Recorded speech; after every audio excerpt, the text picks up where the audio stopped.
Hey, everyone. Good morning. How the hell are you? Hey, John Limpison. Right, John. Congratulations. Got the belt today. Way to start off the morning. That's what we like to see. What up, Russ Dog? What's up, Sean? Mr. Tapia, what's good? What's up, Dad? Who Tito else Chino is in here? here. Ken Dog is here. Warren, we are Shout up out, in Warren. Here. Yeah. Mrs. Mac, what's good? Dreadful's a great Morning. Great. I say that a lot. Tito Chino, what's good, bro?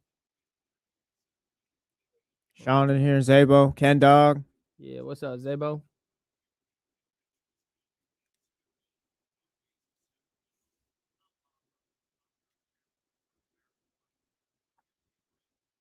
Let me cut a new promo today. We're going to? Huh? You said we're going to? Or you did? I'm going to. Oh, okay. You want me to cut something from the guy show? Yeah. Okay. All right. The days that you cut a promo here, I'll cut a promo there. Yeah, we'll just every few days just start mixing it up. What's up, Gregory? Gregory, what's up? Spencer, who knows what we're experiencing later? Hey-o. Zebra PT. Zebra, Spencer. good morning. Will. Let's go, What's up, England. I know It's Will's a coming USA home. fan, but It's coming home. Come on, Harry. there you go.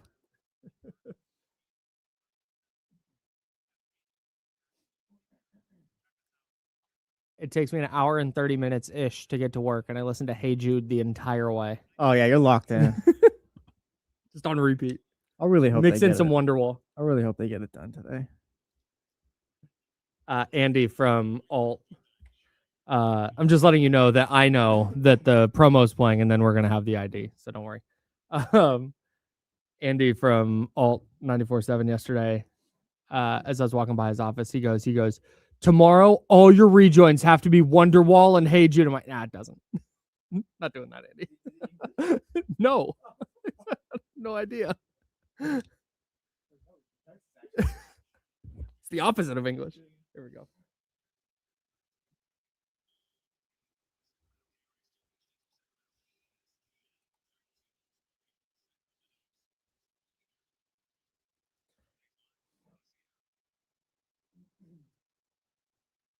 Oh boy, here we go. All right, see. You told me This that is what we were all good. happens. This is what happens when we get distracted in the morning and we start yapping. We were having a great time. No, we were having a good time this morning. Better All right, start than the Sacramento Kings did. Is it? Maybe not. Maybe not. All right, Maybe start the- pregame. We'll start the show. Yeah, go ahead.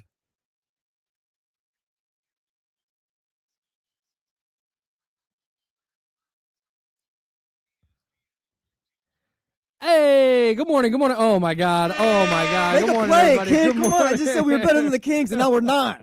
I just turned it over twice. Yeah, all right. Now you're being mean. What? No, I'm you just you kidding. took shots. I did. No, I I'm gonna did. take shots. Now I felt like Man. piling on. No, dude. I'm letting myself do it today. Pause. Pause. I think I don't know. Go ahead. I'm Happy- letting myself feel things today.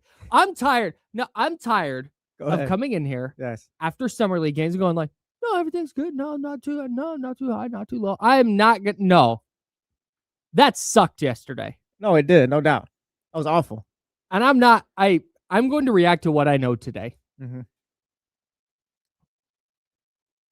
We have some different questions and some thoughts and opinions about a discussion we had earlier about the Kings foundation and their core and what it looks like moving forward. And we'll have that conversation big picture. I can't walk out of whatever the hell that was yesterday against the Nets in Summer League, even though Darius Acuff scored 26 points. Yeah, he did. He had an efficient He game. did. Like he checked the box at things we were looking for. But I was expecting him to check Sort that of. box. Mm-hmm. I was expecting him to check that box in a situation where maybe they lost, but they lost 84-80.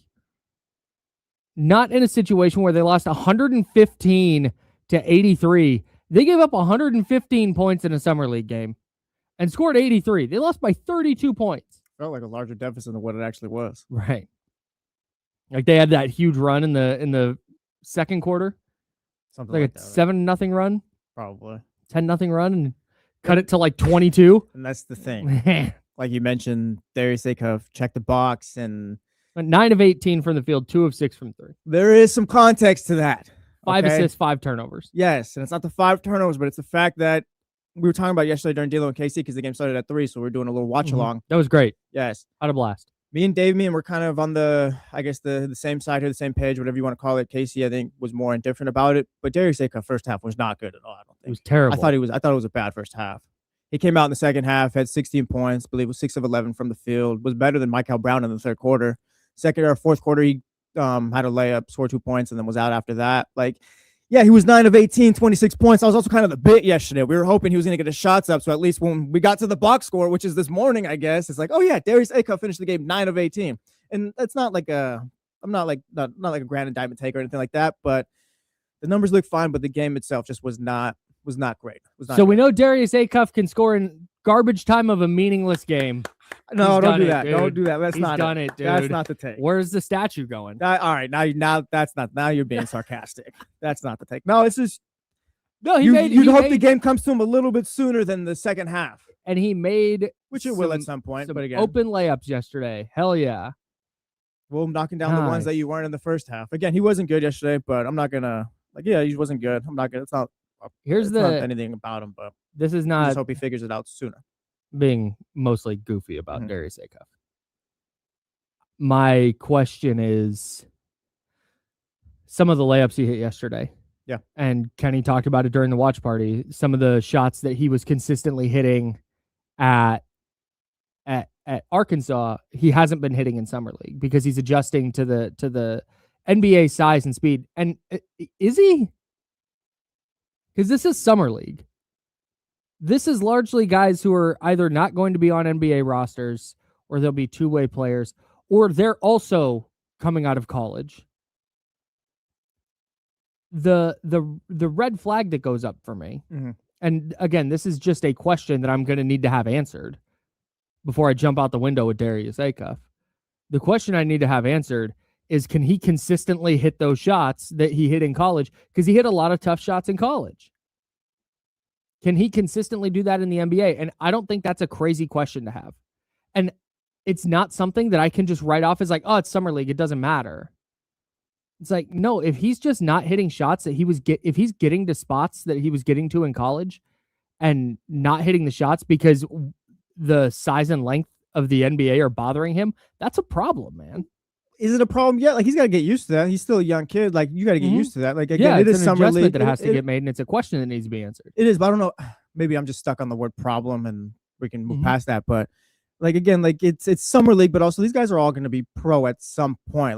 Well, that's the thing. Some will go to the G League, which is a step above college. Some will go to the NBA, and then some of you are going overseas to go play for Fenerbahce in the Turkish league and all that.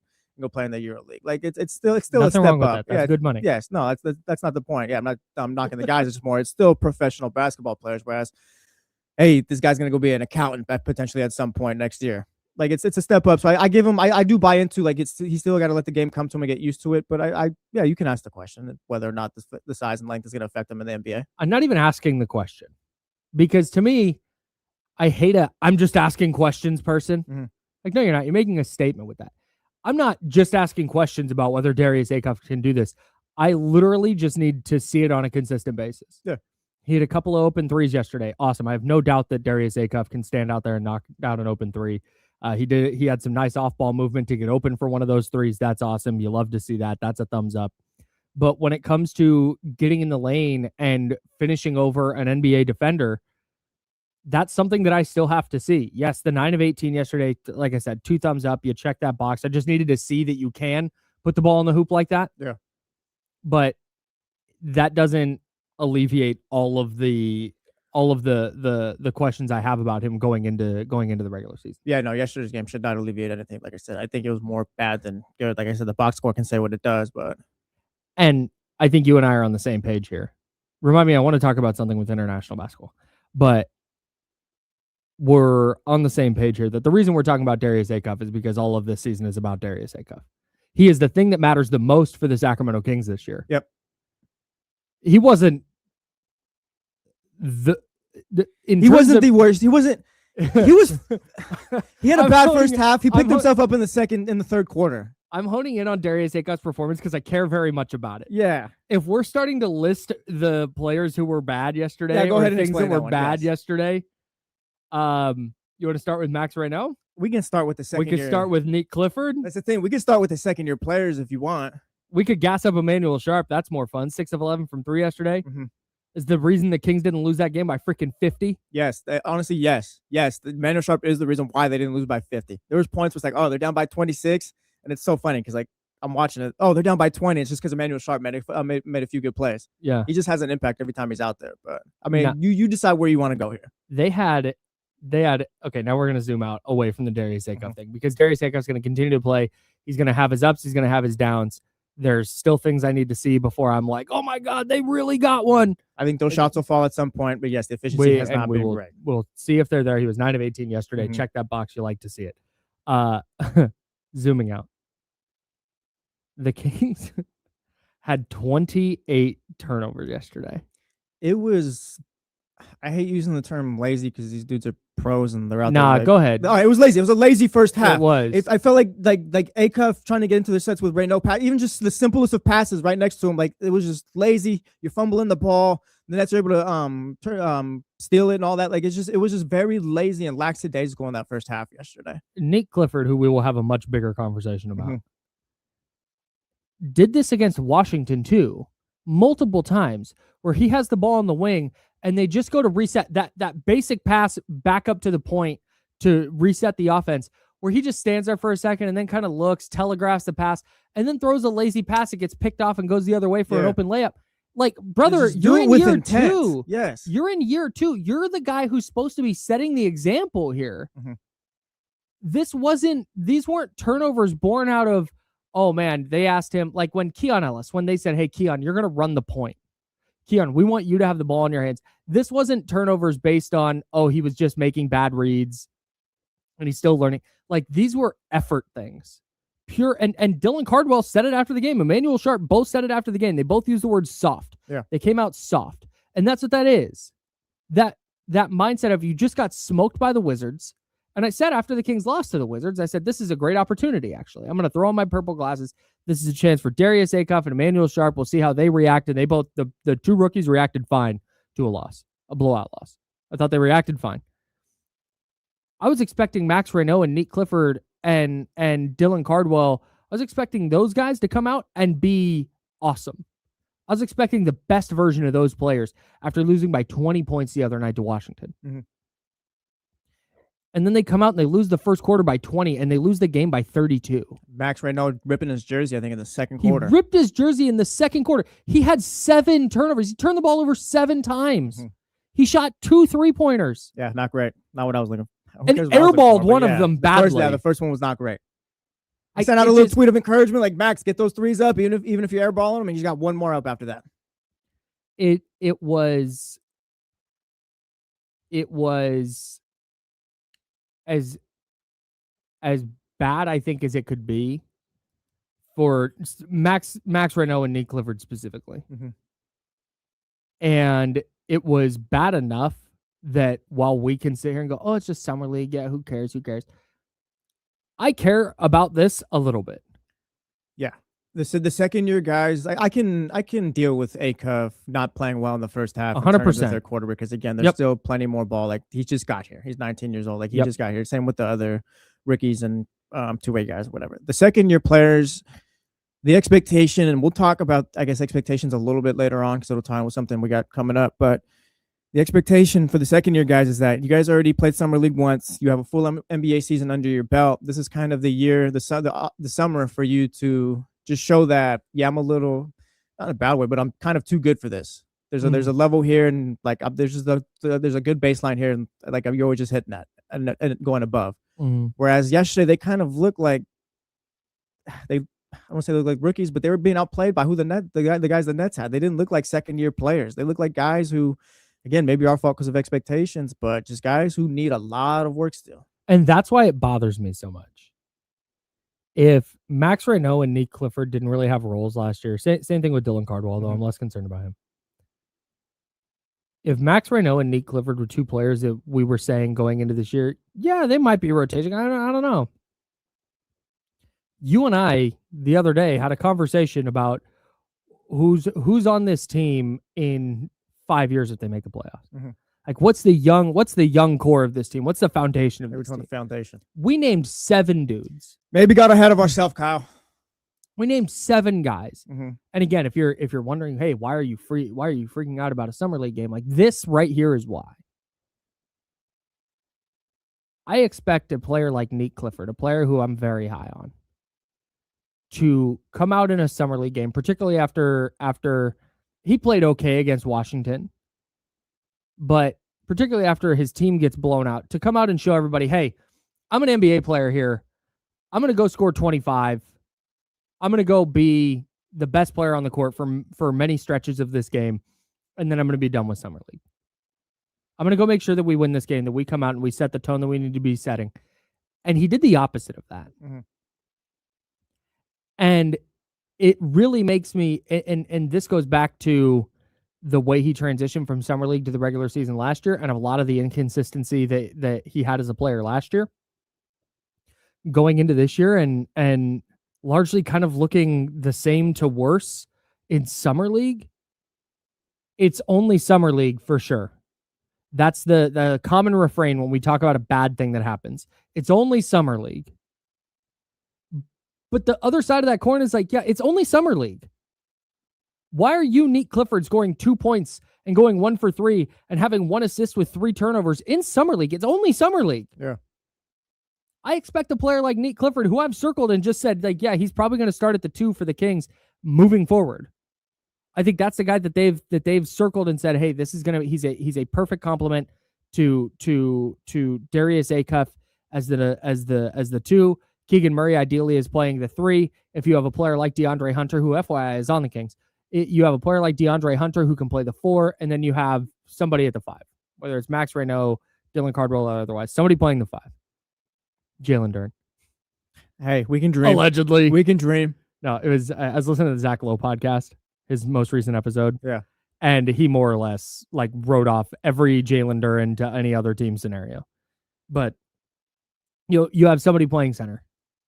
And that was just kind of, yeah, this is I think the way they're going to move forward. And I It's a nice thought. I have a very, very hard time, not writing anything off. I'm not saying anything's impossible. Mm-hmm. I would have a really, really hard time betting on Nate Clifford right now based on last night's game or yesterday afternoon's game in the context of the rest of his career.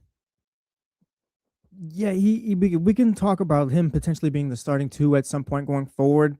But I don't think we can. Well, that's the thing. No, that's it. Let me get there, Kyle. My bad. No, You go. but that's the thing. Why? He's not a catch and shoot player, and every time I saw him and I'm not saying Nick's a bad player. I will get to what I think his potential, his role is at his best going forward in a little bit, but he's not a catch and shoot guy. And every time he tried to put the ball on the court yesterday and try to create something, try to create his own shot or get a bucket, like it just didn't work. He's just not that player. To me, I'm not even, I don't think he's a backup point guard. I don't think he can create that way. He's more of a backup 2 or 3 that, I mean, like Kenny talked about it yesterday, that's more slashing to the basket and getting his points that way. You hope that, I think he can play good defense on this team. So kind of that's kind of what he is. He's a backup 2 or 3, and I'm less interested about him being a potential 2, starting 2 for this team. I don't think that part of his game is there right now. Like I said, he's not a knockdown 3-point shooter yet or anything like that. And everything else, like he does some things, like he does good things, but to be a starting 2 next to Darius Acuff in the future, I don't see it right now. To me, he could probably at some point be a solid role player, but we got to work our way to that. Yeah, we're talking about a dreadful Kings Summer League performance yesterday here on The Jump. It's ESPN 1320, Sacramento sports leader. And again, not to say he doesn't have a place in the league or anything, but the starting 2, just being a starting player in the NBA, I don't know if I see it yet. I think his ceiling needs to be adjusted. I don't know how far down it needs to be adjusted, but it needs to be adjusted, at least for me. And if you've been out on Nate Clifford or you've not had him, great. You're ahead of me on that. I'm taking the ceiling, I'm unhooking it from where it is, and I'm going to move it down to some level here. Because whatever that was yesterday was unacceptable from a player that I think should or could be Mhm. a starter for a playoff team. But that's all been in. But that's all been in theory. That's where the expectations come in. Right. But I don't think it was unfair. You look at what he did in Summer League last year, where he just stepped on the court day one and looked like the best player. Remember that? We all went in and we were watching what Devin Carter's going to do, watching what Keon Ellis is going to do. And then it was Nate Clifford who stole the show and was awesome. Like, oh, man, Scott Perry might have did it. Like 24th pick, and he just dominated Summer League. Was he not Summer League all first team? I can look it up. Or first team all Summer League or whatever it was. He was really good. And goes into his first year and is kind of up and down, which is fine. That's a rookie season. I think we're going to see that from Darius Acuff this year. We're going to see the highs. We're going to see the lows. So you expect that from a rookie. He was first team, by the way. Right. First team all Summer League last year. Isaac Jones was second team for those that care. Go ahead. It's notable he was a king. Go. I'm not trying to do anything. Go. Tom Mundy Clifford. I swear I'm not trying to do anything. Why you got to do that? I'm not trying to do anything. I just said Sacramento Kings, Isaac Jones. Isaac Jones was second team. That's it. Go ahead. Anyways, I bring up old stuff.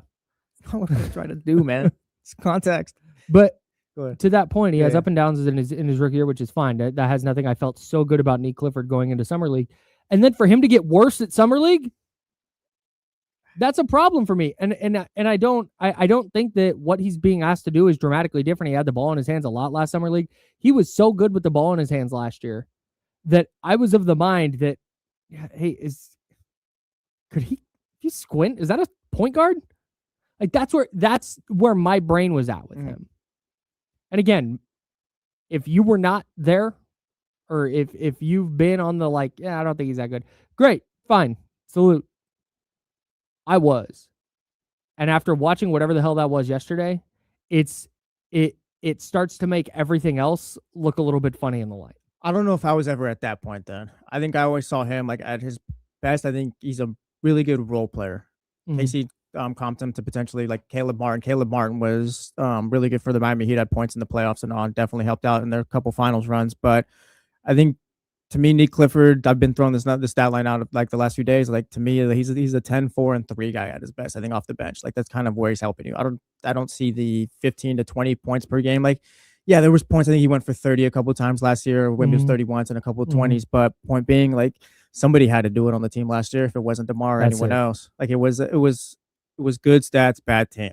Yeah. And Max, we'll see what he ends up, but that might end up being the case for him as well. I'm looking at these second-year guys in Summer League, and I think there's a potential for Maxime Reynaud to be a starting 5 at some point. Again, I'd like for him to get the threes up a lot more. 2 yesterday was not great, and his overall game was bad yesterday too.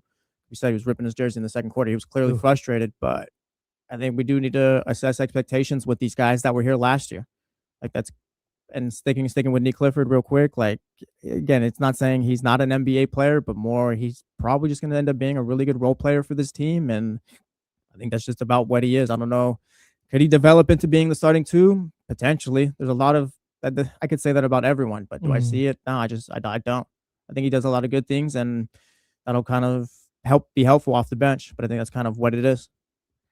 He seems like a player who needs to have a role defined for him.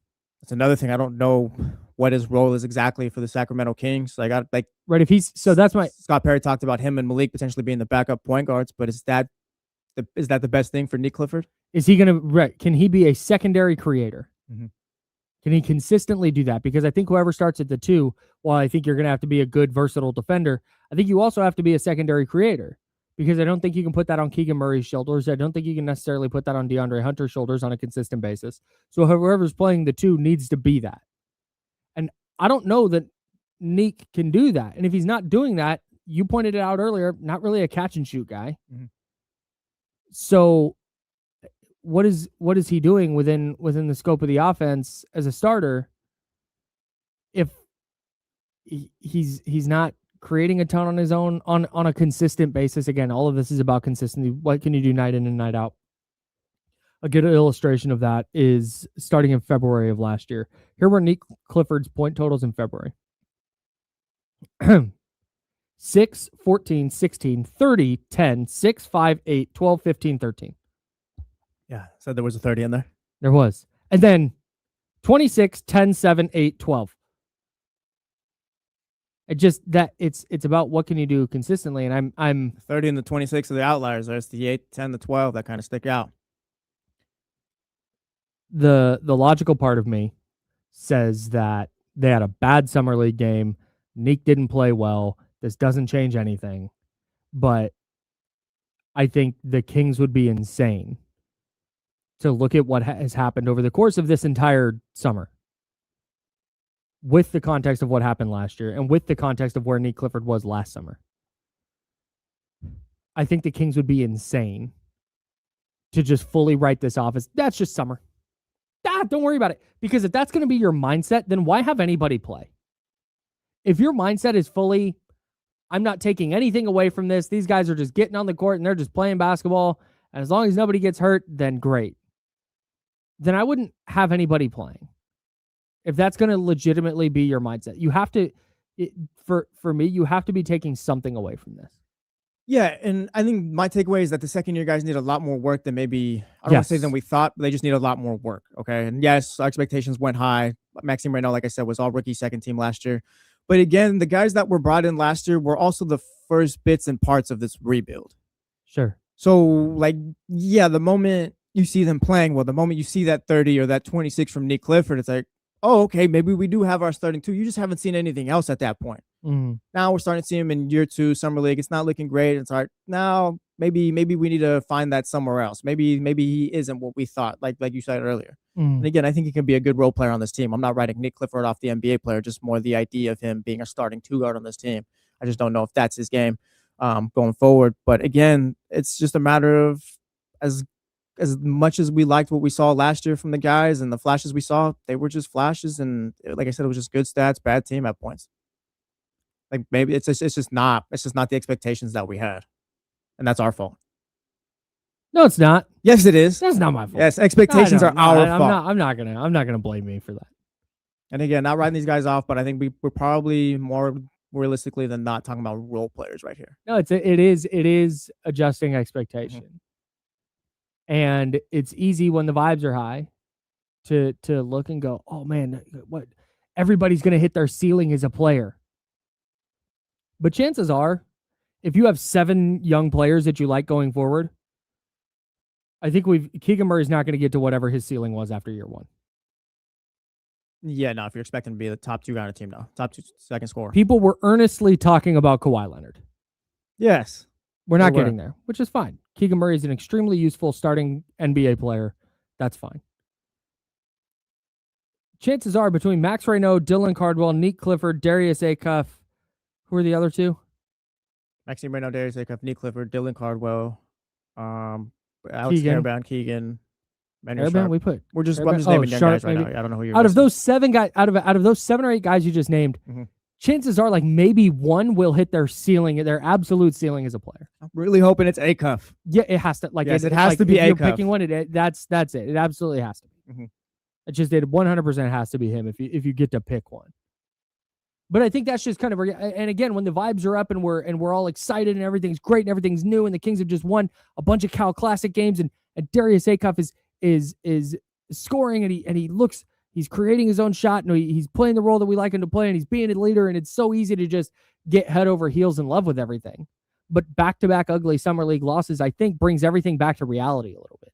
This isn't overreaction. It's pulling back the overreaction to when things were going well. Literally, I texted you yesterday. I was like, hey, you know that foundation segment we did the other day and we put 7 players in there? That's a lot of players. I think we overreacted. Yeah. I think we got too excited. And that's just it. It's just recalibrating. It's coming down from the high of, oh my God, things are going well for the Kings. This is amazing. It's just coming down from that high. And that's not a bad thing. It's just okay, hang on. We got out over our skis a little bit. Yeah, it's just reassessing what we're really working with here. Yes. And again, I still think that we haven't really got to Maxime Reynaud much, but I still think he can develop into that starting 5. Yeah. He's the one I have more hope about compared to the other second-year players. But again, when you're playing like that, it's like, all right, no, we still need a lot more work to do. And I'm sure Max and the team know that. But again, when you see him make all rookie second team and he's lighting up the last 2 months of the season last year, it's like, oh, wow, no, you got something there. But again, like you said, it's the come down back to reality and more like There's a lot more work here. I can't believe that I ever advocated for Maxime Reynaud to not play Summer League. What a stupid take. Yes, it was. And what a great take it was by me to say, nope, he should be playing Summer League, Kyle.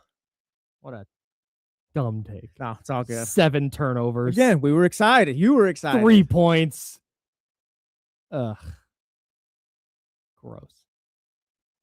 916-909-1320, Mojo's local tap and kitchen text line. Shout out TCG in the chatty house. He says, the roller coaster this team puts me on is wild and it makes me sick. But it's the best part about being a sports fan. I want off this ride. No, we're here for life. I'm Kyle. He's Jesse. We're here till 9 a.m. anyway. This is The Jump. It's ESPN 1320. Sacramento's sports leader. We'll continue discussing the fallout of the Kings' ugly loss to the Brooklyn Nets in Summer League yesterday. But we have an update on the Kawhi Leonard investigation, the Clippers investigation involving Kawhi Leonard. And I have to put my tinfoil hat on. Nice. Because it's conspiracy theory time. It is. Yeah, no, things are happening. We'll talk about it next on The Jump. It's ESPN 1320, Sacramento Sports Leader.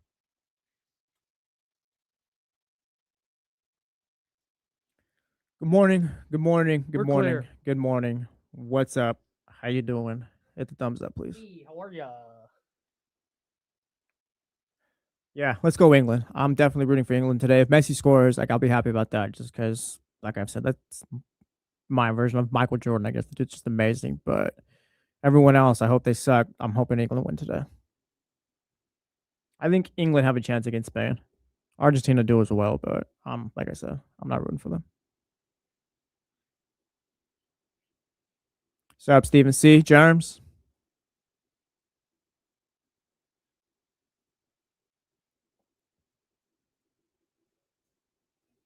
What's up, Buddha?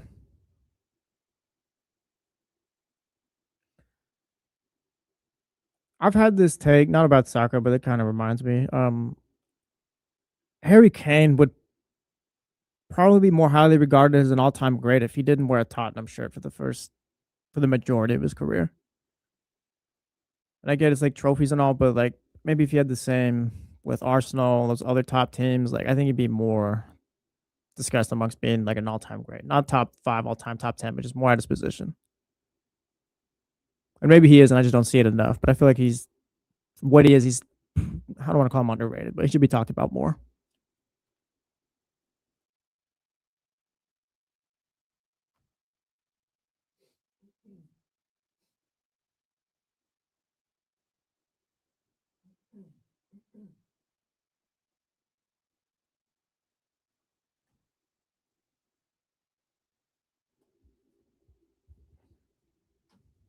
And I get it. Like he's a club legend. He did everything he could to try and win a trophy. But yeah, you're right. He waited too long. But that's just like with if the culture in soccer was the same here in America, I feel like he'd be more of a legend. But it's either you win trophies or you don't over there. And he hasn't gotten that Champions League with Bayern, and you can win the league and the German Cups and all that. But again, that's never gonna be enough in people's eyes. Yeah, well, like you get it. That's exactly what I'm talking about.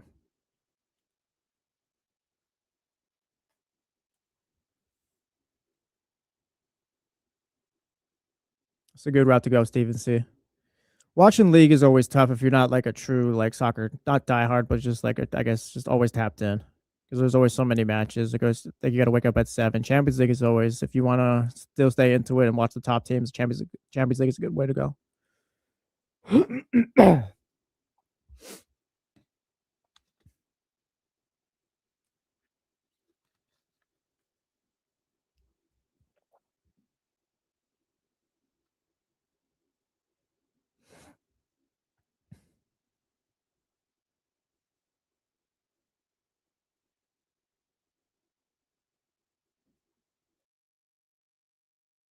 Manny, I did see that tweet. Oh, hold on.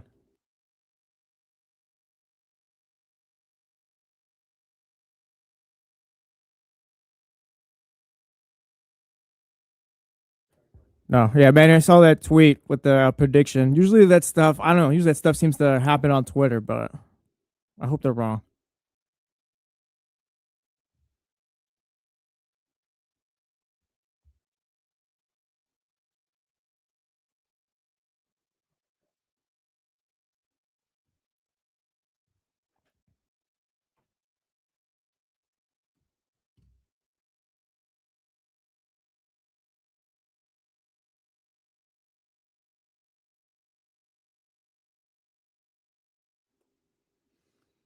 Yeah, well, the Simpsons had Portugal and Mexico in the final, so I think they lost their fastball.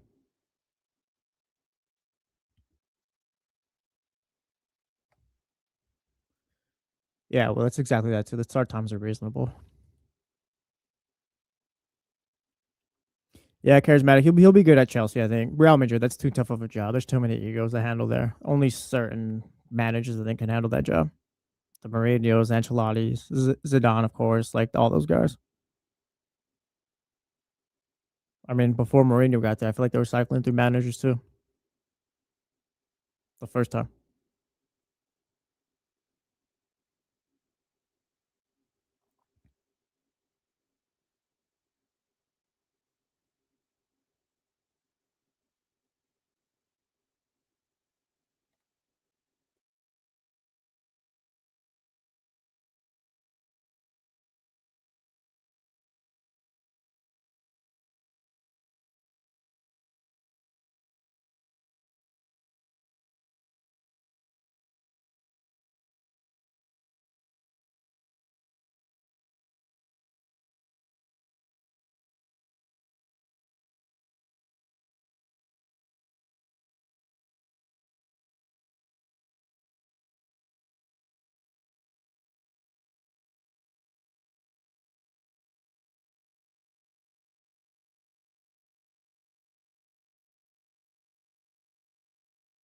Johnny G. Yeah, the one that looks like a funnel.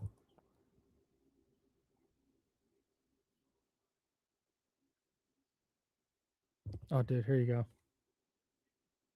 Shout out David Ortiz. Here we go. Never did steroids once. Boy, am I. What's up, Johnny? Oh, my God. We did it again. This is just, Make a play, kid. it's honestly, you would think Now we're the Sacramento Kings in the second quarter. that after how many shows we've done, This is what happens when you get comfortable, folks. that I would know how to do this. This is what happens when they hand you a starting spot. It's unbelievable. Guy becomes manager and forgets to do the little things. There we go.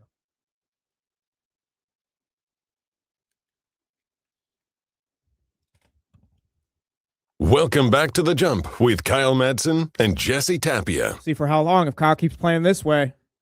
Boy. We expected more from Kyle year two in Summer League, and it's The just not Jump happening with right now. Jesse Tapia and friends. Yes. My goodness. I'm putting in a rejoin now for next Please. segment. Please. And then I'm going to put in the other one for the segment after that. Nice. Now we're set. I don't have outros in, but that's fine. I just got locked in. You came in. You came in hot this morning. Oh, yeah, I was having a good time. Yeah, The we're vibes having were a good. We're having a good pre-show discussion. Yeah. We're having Getting a good prepared. time. We're going to talk about this. We're going to talk about that. Let's do this in this order. Just doing the whole thing. We do it before every show. Told you, let's run through And a I roll just- before the show started. And as usually, I have a little routine. I get here. I put my lunch in the fridge. I set my backpack in my office, not to brag. And then I come in here, and I have a yogurt, or I have something for breakfast. And I log into this computer here, computer B to my left, where I Yes. record everything. Of course. And I podcast everything. Shout out to routines. And then I move to the middle computer. That is computer A. And that is where I run all of the show. Everything's on here. All of my buttons Mhm. and such are on this computer. And then I set up the board. And then usually I go through, and while I'm doing that, I put in our rejoins and the outros and our show intro and all that. As one And does. then I move over to computer C, which is to the right, BAC. I don't know why they're in that order, but it's fine. And I set up the stream, and I do everything else. Mhm. And I do show prep there. For some reason, just in the middle there, I didn't put in the things I need to put in to the show. Lazy and lackadaisical. Yeah, dude, just turnover, bad pass out of bounds, lazy pass back up to the point. As you mentioned, you were doing all that stuff. I was like, yeah, Studio One's just really dark. It's very dark in there. Remember the good old days? Dang. No, I don't. Well, Oh, when you used to. Oh, okay. I'm sorry. Oh, you mean when Joe During the was here, during- man, we had a producer. Oh, damn. I thought. right, Joe, we keep miss you, by the way. going. Hope you're doing well in promotions. Yeah, hope you're hanging in there. He's we still- apparently been out for a while. Oh, I saw him yesterday. He was back yesterday. Oh, is he back I saw yesterday? him yesterday. Nice. I said what's up to Joe. Come on. Yeah. Welcome Nice. back then, Joe. All right. I'm Kyle. He's Jesse. It's The Jump. It's ESPN 1320, Sacramento sports leader. We missed something yesterday that I would like to get to in this segment. Okay. Murder elephants. Oh, yes. I need to put a pin in it because I've got a conspiracy theory to go through with you. Yeah. Also got plenty more Kings coming up later, but go ahead. Yeah, we got Kings, obviously. Mhm. If you ever wonder, if you're like bopping around the radio and you're going, hey, I want to hear Kings talk, stick around on 1320 AM or 98.5 FM HD2. And if we're not there now, we'll get there. Yeah. That's a radio rule that I've learned from Damian Barling is to, hey, let them know we got the Kings coming up. Kings are coming. That's a Danny in San Francisco. Oh, then maybe That's a kind leftover of, from Danny. yeah, in San that's where it Francisco. originated from. Shout out Because Danny in San Francisco. I too. worked. So Danny in San Francisco, if you're unfamiliar and you're new to the station, hello, appreciate you. Thanks for hanging out. Danny in San Francisco was the program director of this station when it first kind of relaunched with D'Lo and KC Yes. as the programming. Danny was the founding father of the new generation of 1320. Right. And he now works higher up at Odyssey. He's killing it. Yes. But He's gotten like 4 promotions since. But the reason he was Danny in San Francisco is because he was the assistant program director, brand manager at the station I was working at, 95.7 The Game. Mm-hmm. So everything, all the jokes you guys make about how Danny was and the things he did or said, I experienced that. I talked to him daily. I sat in his office and we talked daily about. Did you guys ever have pre-show calls? Of course. So, no, we had pre-show meetings. Pre-show meetings? Okay, yeah, Yeah, same thing. He was in because San we were in Francisco, so we had person. calls. Yeah. Yeah. So it's always I was funny. in his office for a bunch of those calls. Yeah. Oh, I'm sure. Yeah. So you were there for the moments where we would talk 5 minutes about the show, and then it's him and Casey going on 20 minutes about the 49ers, where me and Damian just sit kind of silent till it's over. Yeah. Or of course, like we brought it up yesterday, Zabo, he gets the show. The guys, Joey Bart's getting called up today. What is the plan? What are we doing? It's like, I don't know Guys, if that plays here. Guys, I've got a number on Joey Bart's aunt's third cousin. How could I forget that? Yes.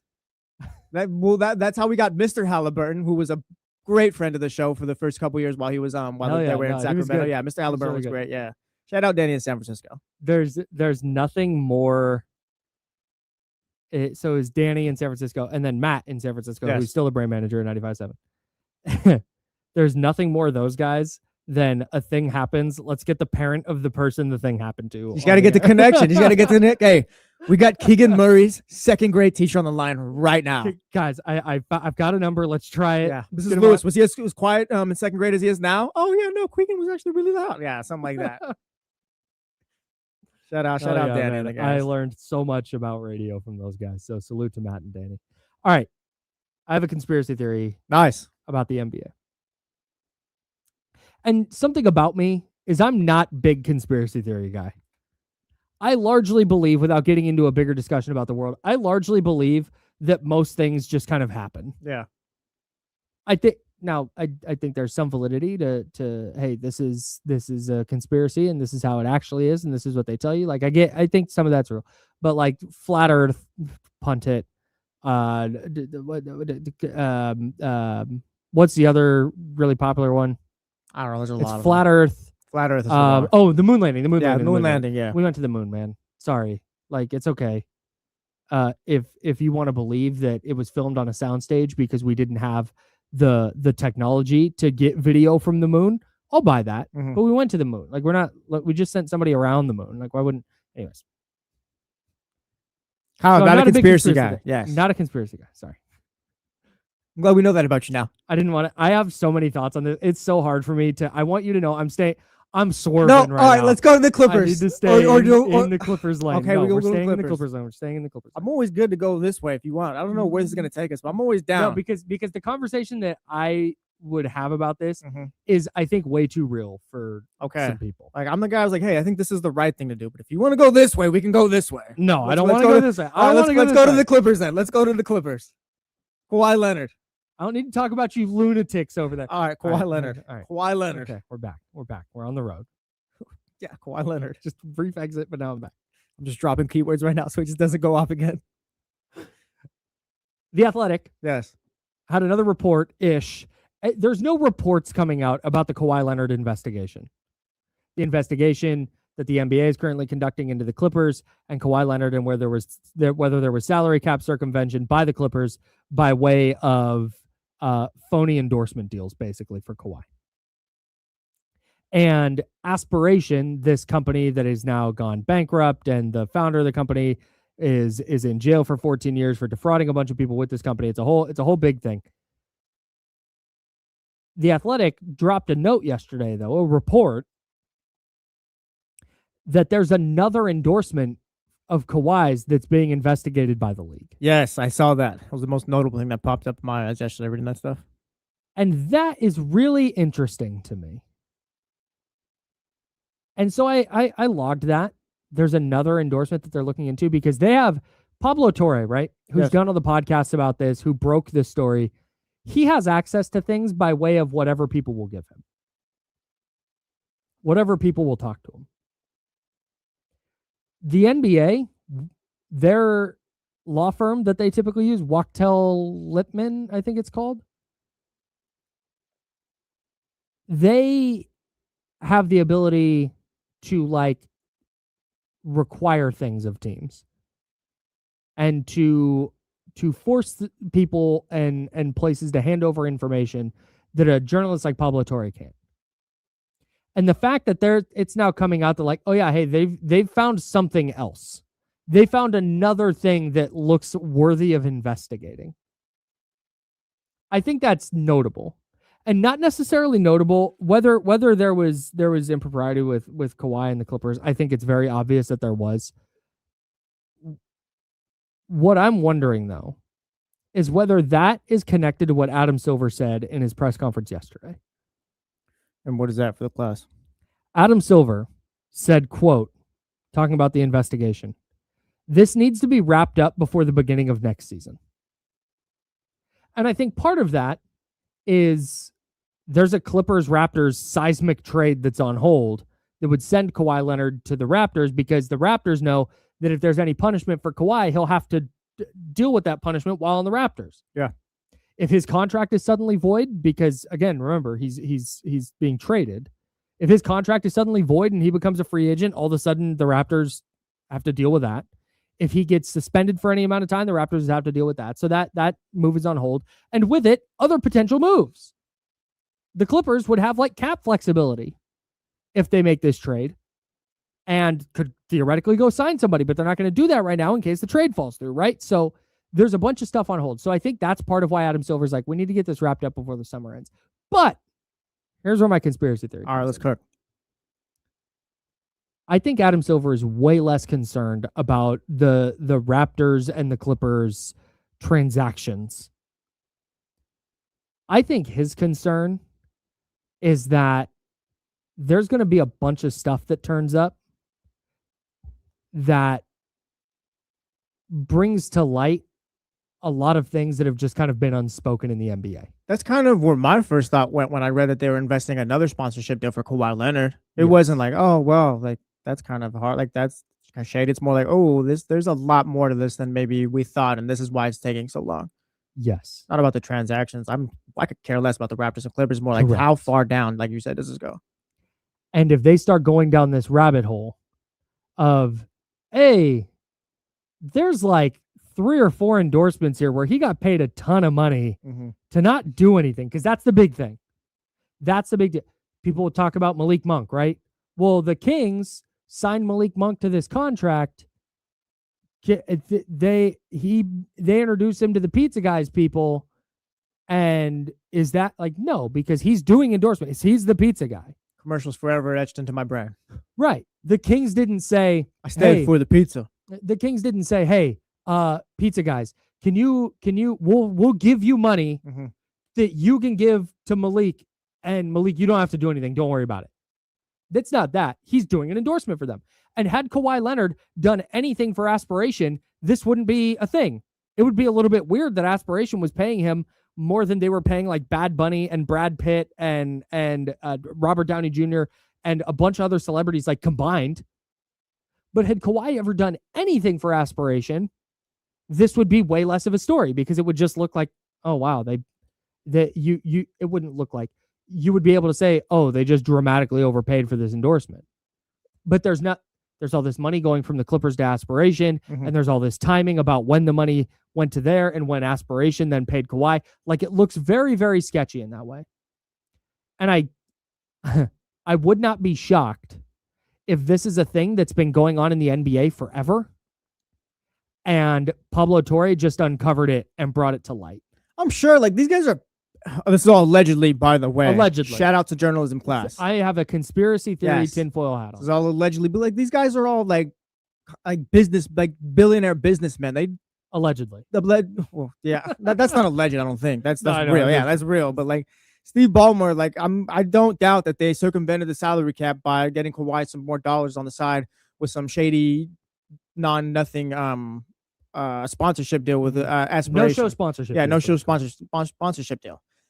I don't think that Kawhi Leonard's the only person. I'm sure this is happening in the forms of maybe real estate, investing in other businesses, things Sure. like that. Like, it's not just a one-off where, like, yeah, every player in the NBA or the top guys have these no-show sponsorship deals. Like, no, it's in other ways. So I'm sure, like, this isn't the only thing. I don't know if the other ways would be legal or not. But again, like, I'm sure these teams go about certain ways to bring in these top players. Like, yeah, I can pay you this much, but on the side, you can make this much through sponsorships and all that. And turns out the Clippers got caught.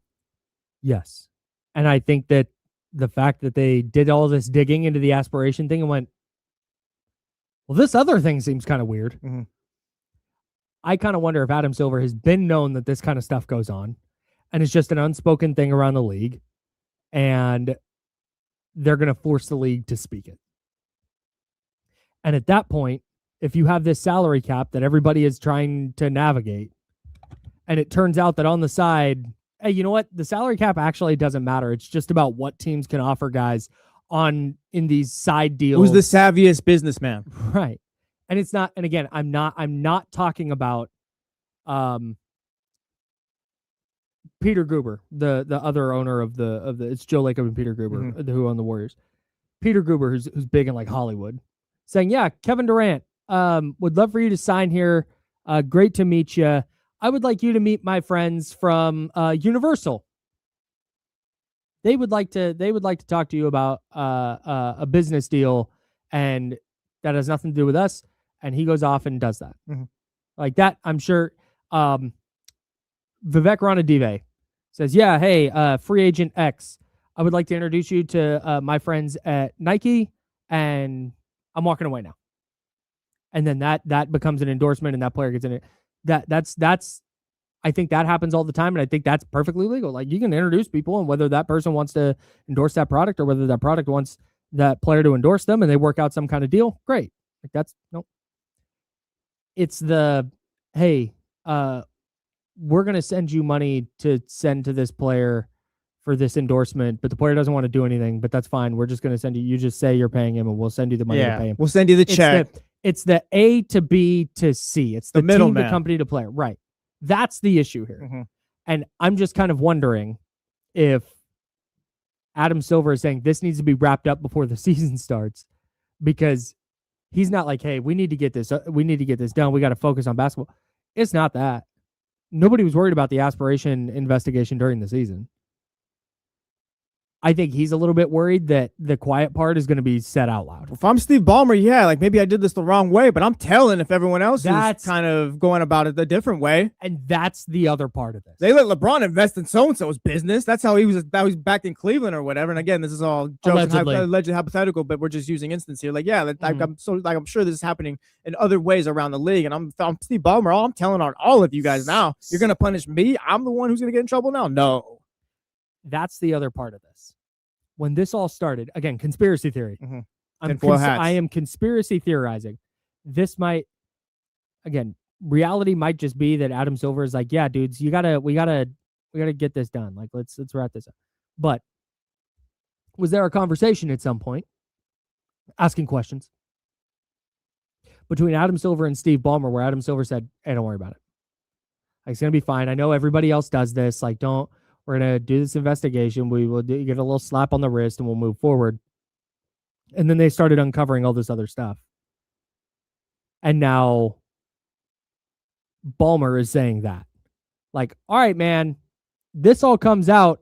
I'm letting everybody know that oh, the Clippers didn't do anything wrong. The Clippers just did what the Milwaukee Bucks do and what the Miami Heat do and what the Golden State Warriors do. Jalen Brunson left $113 million on the table a couple years ago, and you're telling me that was on the up and up? Again, allegedly, hypothetical. I'm Steve Ballmer. I'm like, go investigate that. Right. Yeah. Right. Oh, if he did it for the team and so he could get Mikal Bridges and Karl-Anthony Towns, nah, go ahead and investigate that. Right. Who's ever done that? Right. And again, I'm Steve Ballmer in this case. That's the other, allegedly. Yes. That's the other, just keep saying allegedly. You can say whatever you want if you say allegedly. So. It's true. They taught us that. Can't get sued that way. I can't get past this idea that Adam Silver is sitting somewhere panicking because they're finding way more than he thought they would. And there's way more evidence of impropriety. I think I'm using that word right. There's way more evidence of illegal activity under the NBA salary cap than he was expecting. And Steve Ballmer's sitting there going, like it's a double-edged sword, right? Like, there's going to be too much that comes out that you can't do nothing to the Clippers. Mm-hmm. But if you do anything substantial to the Clippers are going to go, well, hey, Ballmer goes, I talk to owners all the time who do this. If this is multiple sponsorship deals, and I think you got to hand out suspensions, maybe take away picks, fines, of course, have to happen. But if it's multiple and it's deeper than just the one deal we're talking about here, like a bigger issue, then you kind of got to drop the hammer here and like, no, this can't happen again. I am so fascinated by this. This is one of the most interesting things going in the NBA right now. And maybe it turns out there's nothing. Maybe after all this, hey, you know what? But it can't just be they're looking for a smoking gun, because it's not that. Because you're not going to find that. Mm-hmm. And if that's what it takes to be guilty, then why have a salary cap at all? Yeah. If all it takes is, hey, as long as you don't have a text message that says we're going to circumvent the cap, then just screw the salary cap, sign everybody to minimum deals, and then just make sure they get all their money on the side. Just don't write it down anywhere. Mm-hmm. Right? Like, that would be the...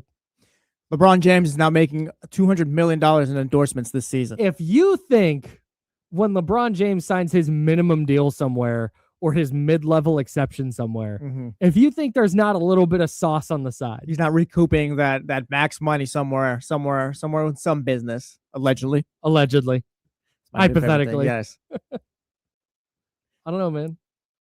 I'm with you. The fact that Adam Silver's like, this needs to be wrapped up before the start of the season. It does? Why? If you're into them doing a thorough investigation and making sure that you're weeding out any illegalities against the salary cap, your very sacred thing, why wouldn't you want the investigation to take as long as it needs? Because Brandon Ingram needs to get acclimated with the Clippers, Kyle. That's why. Okay, I'm worried about him. Because Grady Dick's career is in limbo. Yes, okay. He needs to get minutes. Kawhi Leonard could lead this team to a title. We need this to work now. There's things happening in the league now. Adam, it's Grady. Do I need to get an apartment in LA or not? Grady, not now, damn it. Anyways. Conspiracy theory had us off. I think they're fair questions. It feels like there's something bigger going on. It feels like this. Yeah, I don't think it's conspiracy. Could be a massive thing. We were having fun, but yeah, as soon as I read yesterday that, they're investing in another sponsorship deal, it's like, okay, this is much more than maybe we thought. Not in the sense where it's like, everyone's got to be banned from the NBA, but this is not just a little aspiration deal. Aspiration, right? Aspiration. All right, and real quick before we go to break, I was being good. I didn't want to get off track. I mean, it's still kind of with it, dude. But did anyone see the Kawhi Leonard and Groot images? Oh, yeah. Yeah, aspiration of Kawhi Leonard. This is disgusting. If you showed me this without telling me it was aspiration, I'd assume like you were trying to cast a spell on me or something like that. Kawhi Leonard, aspiration was having a hard time figuring out ways to market Kawhi Leonard, allegedly. Yes. Sorry to the radio audience. We got it on the screen right now. And they found out that he likes comic books and superheroes. And so they tried to come up with some character where it was like a mix of Kawhi Leonard and Groot from Guardians of the Galaxy. Dude, just throw him in a Captain America outfit, give him a shield and we're good. This is disgusting. This makes me uncomfortable. This is gross. It's really bad. Yes, this is awful. Really weird. It's really weird. Put him in an Iron Man suit. Put him in a Captain America suit. He can be Bucky Barnes. He can be the Winter Soldier. He can be Superman. He can be Kawhi Iron Man. There. We did it. We just did it. It's that easy. without drawing wood on him. Yes, and The one with the never mind. yeah, go ahead. No, Go ahead. I We just, got to go to break. we do. We'll have more Kings. We talked about the foundation earlier, and we got ahead of ourselves with the foundation of the Kings. So we're gonna try and suss out, okay, who were the members of that foundation, and what are our realistic expectations? Our more realistic expectations for them. We're gonna set moving forward. guidelines. We're gonna set real All right, guidelines. We're gonna yes. set real expectations now that we're not high on the Kings' Cal Classic successes. Yeah. Wow. Lock in. Feels kind of messed up now. On ESPN 1320, Sacramento Sports Center. On ESPN 1320, Sacramento Sports Center. Nice. The hell, man? They did. Is that what they did? Yeah. Well, how do you draw a tree?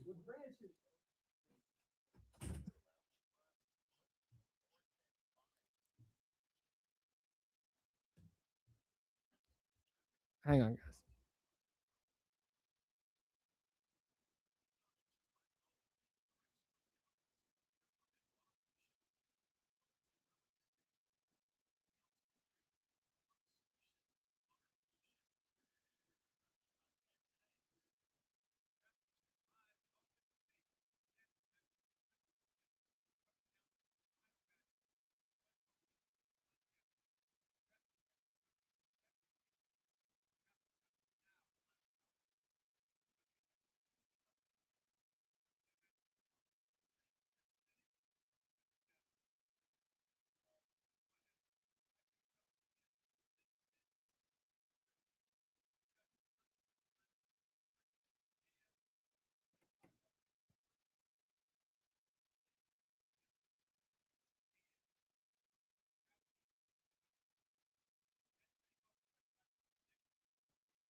That's what I'm saying, Emiliano. Like, that thing was disgusting. It was terrifying.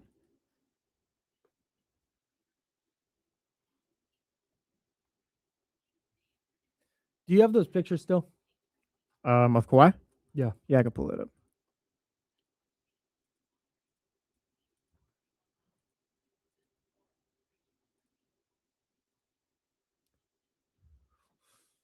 What is this? Top left. What's happening here? Top left. See, like in What's happening right? Do you right see here? what- The Nope, tail? down. That. What is that? I'd assume. Well, there's What's a happening there? there's a third What leg. is it? What is it, Jesse? I don't know. It's another brand. Help me. Hey, because Groot doesn't look like that. Groot does not do that. What is It's this? his tail. It's his front though. It's growing out of his thigh though. That's not helpful. That's not helpful at all. You guys got it. Oh, you guys got it.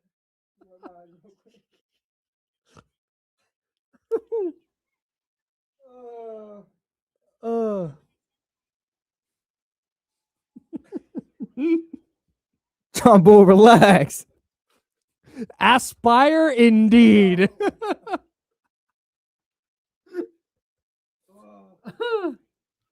morning, everybody. Oh man. I don't know what that is, though, in all seriousness. I don't know.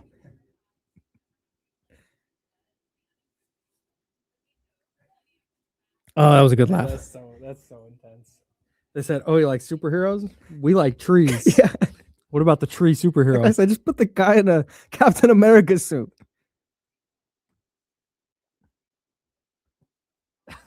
Oh, man. John Bull, chill. That's insane. Oh, No, your mom's here. Yeah, Oh, no. Mom, hi. Oh, no, I'm so sorry. I'm so sorry. We're just This is being Jesse's goofy. Mom.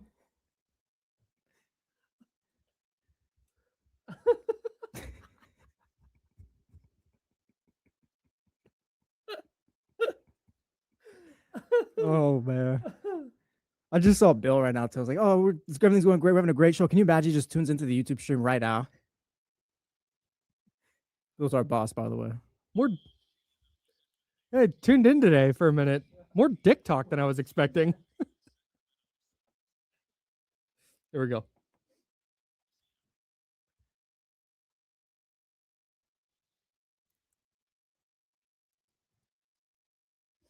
Welcome back to The Jump with Kyle Madson and Jesse Tapia. Yeah, Burn we're the going Kawhi right. pictures. We're going right. Burn the Kawhi pictures. Can I tell you this is a shoot? Go ahead.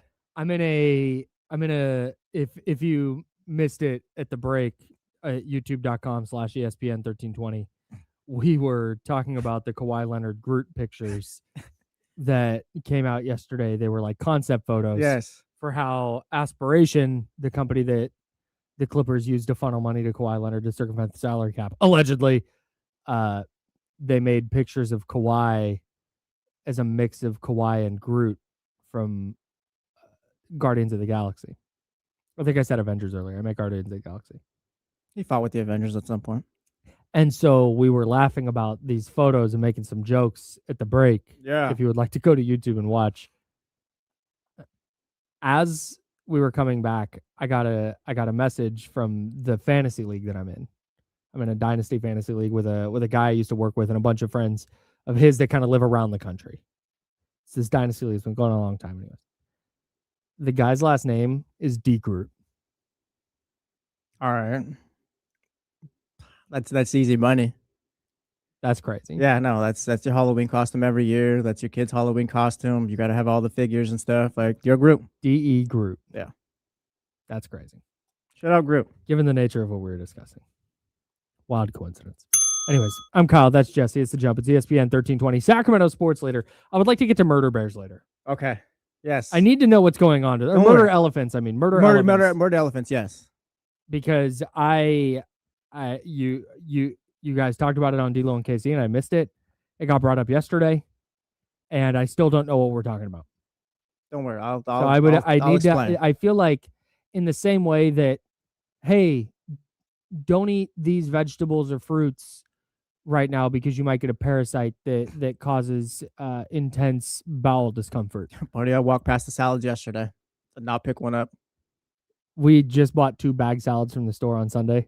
I was reading an article that's literally like, if you don't do anything else, just don't eat bag salad. Literally. All right. That's gone. Yeah. Not even composting it. No, it's just in the trash. Just buried in the backyard. On backyard. fire. Installing a fireplace just to light that on fire. No. I just bought strawberries. Feel like, yeah, probably don't eat those. All right, man. Cool. But anyways, in a world where we're worrying about that and where there's war going on and where there's apparently a flesh-eating worm making its way through Texas right now, I've just murder elephants. I just got to know. All right. And it's on my radar now, and I just need to I'll help you out with that later whether on. I need to worry about this or not. But anyways, something I do for sure worry about after the Kings' ugly loss to the Nets yesterday in Summer League is this foundation that we talked about for the Sacramento Kings earlier in the week. And 916-909-1320, 916-909-1320. If you'd like to jump in on this conversation, please do. You can give us a call. If you can't call us or don't want to call us, if you're not a talk on the phone person, that's okay. There's also the Mojo's Local Tap and Kitchen Studio text line at 916-909-1320. That is 916-909-1320. let's recalibrate. Now that we've seen a couple of bad losses, we're back to reality a little bit. We're not cutting anybody. We're not firing anybody. We're not trading anybody. We're just resetting these sky-high expectations that we had the other day after the Kings won another Summer League game and Darius Acuff was scoring the basketball and Emmanuel Sharp looks awesome and Maxime Reynaud looks great. Like, what? Okay. Push all that aside. What do we think this foundation actually looks like? Darius Acuff is part of it. Yeah, Darius Acuff's definitely part of it, and so is Keegan Murray. Keegan Murray's definitely part of it. Definitely? Yeah, definitely. Keegan Murray's paid right now. He's about to start a new contract. Unless you get a high pick for Keegan Murray, I'd assume he's with the Sacramento Kings for the next few seasons. And I don't think Keegan's value around the league is high enough that the Kings would trade him. And I'm assuming he's going to take a step up this year too. Last year was bad. Last year he was in and out the lineup, shot 27% from three. I'm assuming he's not going to be 27% again.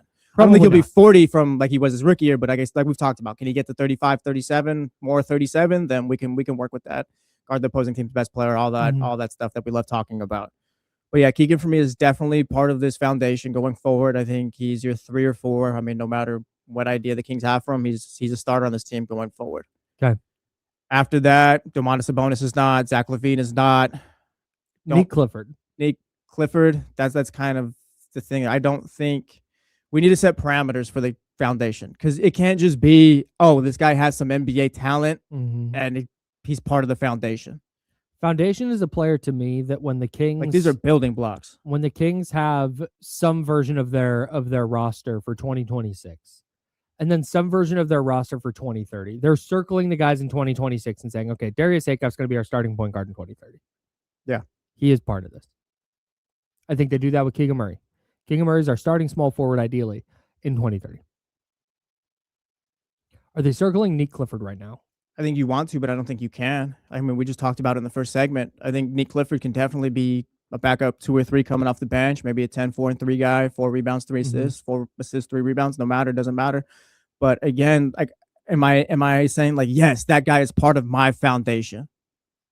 Like, if we're just throwing role players in there, so be it. And again, I don't want to feel like I'm trashing too much on Nate Clifford or anything. I guess that he still has NBA talent, but I think it needs to be what you said. If I can see you being a starter later on down the line, I'm not sure that Nate Clifford is that. So I wouldn't necessarily put him. He needs to earn his way into the foundation, I guess. Okay. I don't want to just throw 7 guys in here like how we did the other day. That felt a little silly after watching yesterday. Who am I missing? I have Acuff, Murray, Neek, Max, Emmanuel Sharp, Dylan Cardwell. How many guys is that right there? That's 6? 6. There's someone else. Precious? Precious. In there? Yeah, Precious was there, but again, I think there's tiers. Can we tier this out? Yeah, let's tier it out. Maybe that'll clean this up. Hell yeah. All right. Let me get to my tiers doc here. All right. Tier 1 is going to be definite piece. Definite part of the future. Tier 2 is going to be might be. And tier 3 is going to be no. Like they're for sure not. Okay. So tier 1, we've got Acuff. Yes? Acuff and Keegan, yeah. Acuff and Keegan for sure. Are they the only tier 1 guys for you? Yeah, I think for right now, yeah. Okay. Tier 2 are guys that could be, guys that we're looking at and going, I think that there's potential there for that player to be. I think Maxime right now belongs in there. Okay, and these are players that have to be starters? To be definitely like part of the foundation, yeah. I'd say tier 2. Tier 2 to me is more like I can see the vision of them being starters at some point. Okay, so we've got Max in tier 2. Where are we putting Nate Clifford? He's tier 3. I'm keeping like Nate Clifford can be a part of the Kings or whatever. Nate Clifford can be on the Kings going forward. Like, there's definitely going to be a place for him. But again, it's not. I don't know if this is a funny way to put it, but I don't know if he's the face that he's standing next to Darius Acuff, Keegan, and whoever, and the posters and all that. Like, he's going to be a role player. Like, you know what I'm talking about? Like the foundation, like just kind of the building blocks, the core guys that are taking this forward. That no matter who you move around them, as long as you have these guys, like that's kind of we're fine. Like, this is the group right here. Players that I don't think, if the Kings in 3 years look like they're maybe a piece away. Yeah. The tier 1 guys are guys that they wouldn't move to get another player in here. Tier 2 guys are guys who I think they might, but also could play their way up. Mhm. Tier 3 guys I think are definitely like, I don't think they'll ever be like untouchable, untradeable status. There it is. Yeah. So Nick Clifford is a tier And I 3 think guy. Neek for me. is tier 3. Yeah. I don't think there's ever going to be a point where we look at what Neek Clifford is as a player and say, wow, Paolo Banchero is available for trade. He's the guy to get the Kings over the hump, but you can't send out Neek Clifford in that deal. I don't think that Neek is going to be that. Yeah. In fact, when you put it that way, I don't know that Keegan is going to be that. Yeah, when we put that on there, he's not. But again, I don't. Again, we talked about Keegan's trade value and all. I don't think you're getting a high first for him, and I think he's going to be here for most of that contract. All right, another rookie, Emmanuel Sharp. He like teeters the line of tier 3 and tier 2 because it's only been tier 3, dude. He's tier 3. It's tier fine. Tier 3. It's tier 3. He's tier 3, but also he's knocking down the 3 and he's playing. He's tier 3 right now. But if that translates to the NBA and he's able to knock down the 3 and do all that, then yeah, he's tier 3. He's tier 3. All of this I like what I've seen so far. Today. Is what I'm saying. Yeah, fine. All this is based on today. He's tier 3. I like what I've seen so far. That's all I'm saying. I really like what I've seen from Emmanuel Sharp. And if he is a rotation player this year, if he's getting minutes for the Kings, he's playing 20 minutes a night off the bench, and he's a legit 3-and-D player, that's awesome. He's tier that 3. Doesn't mean that he's untouchable in a trade down the line. Yeah. I think Maxime Reynaud could become that. No, that's the starting center. That's the space, the floor. He does enough defensively. We really like having him as a starting center. I think he could get there. Where are we putting Dylan Cardwell? He's tier 3 as well. Dylan Cardwell's tier 3. Honestly, we don't even have to go through the rest of the list. I think the rest of the guys are all tier 3. Precious tier 3? Precious as well. Yeah. I like Precious, though. He seems to be a culture guy and all, but again, he's the backup 4 or 5. So Precious is the perfect player for where the Kings are right now. He's not way off the age curve, but even last year, when he had this awesome year and we were all super impressed, you go look at his per 36 numbers last year, and they largely, I mean, he was a tick better than his career numbers, but largely within his career numbers in terms of per 36 production. So I think he's a good player for them right now. I think he helps establish the play style that they want. I think some point you outgrow what Precious Achiuwa brings. You look for a better version of that. But I think right now he's going to play big minutes for the Kings, and I think he'll be a good player for them right now. But in terms of 3-4 years down the line, I don't think Precious Achiuwa is a player that they're looking at and going, yeah, he could be he's our starter. And I'm not there yet. 916-909-1320, Mojo's local tap and kitchen text line, talking about the foundation of the Sacramento Kings, tearing them out right now. Going to the chatty house real quick. Thank you. Let me see if I could find this message. It was that other James. Where are you? Basically, I can't find it. But it was basically saying I think we're overreacting to Summer League right now. And I kind of turned that around and say we overreacted the other day coming out of the California Classic when we said there were 7 guys in this foundation. Because again, that other James, if you're in here in the chatty house, throw an answer in here. But like, do you look at Neek Clifford, Dylan, or any of those guys that we talked about so far and be like, yes, that's definitely part of the foundation here? I don't see Neek being a starting 2 guard on this team. I think his best role will be as a role player. And again, I don't feel comfortable putting that guy like, yeah, that's the core. That's a core guy right there. That's foundation. I think we got excited the other day, and now we're kind of, like Kyle said earlier in the show, we're kind of just being a little bit more realistic. Yes, that's it. Not to say that Neek can't develop into that, but right now, that's just not where I would put him. This is not. And I think it is premature to put so many guys as part of the Kings foundation, which is the whole point of this. This isn't tiers, and we've got TC on the line. TC, we'll get to you in a minute. But I want to make it clear in case you're just tapping in.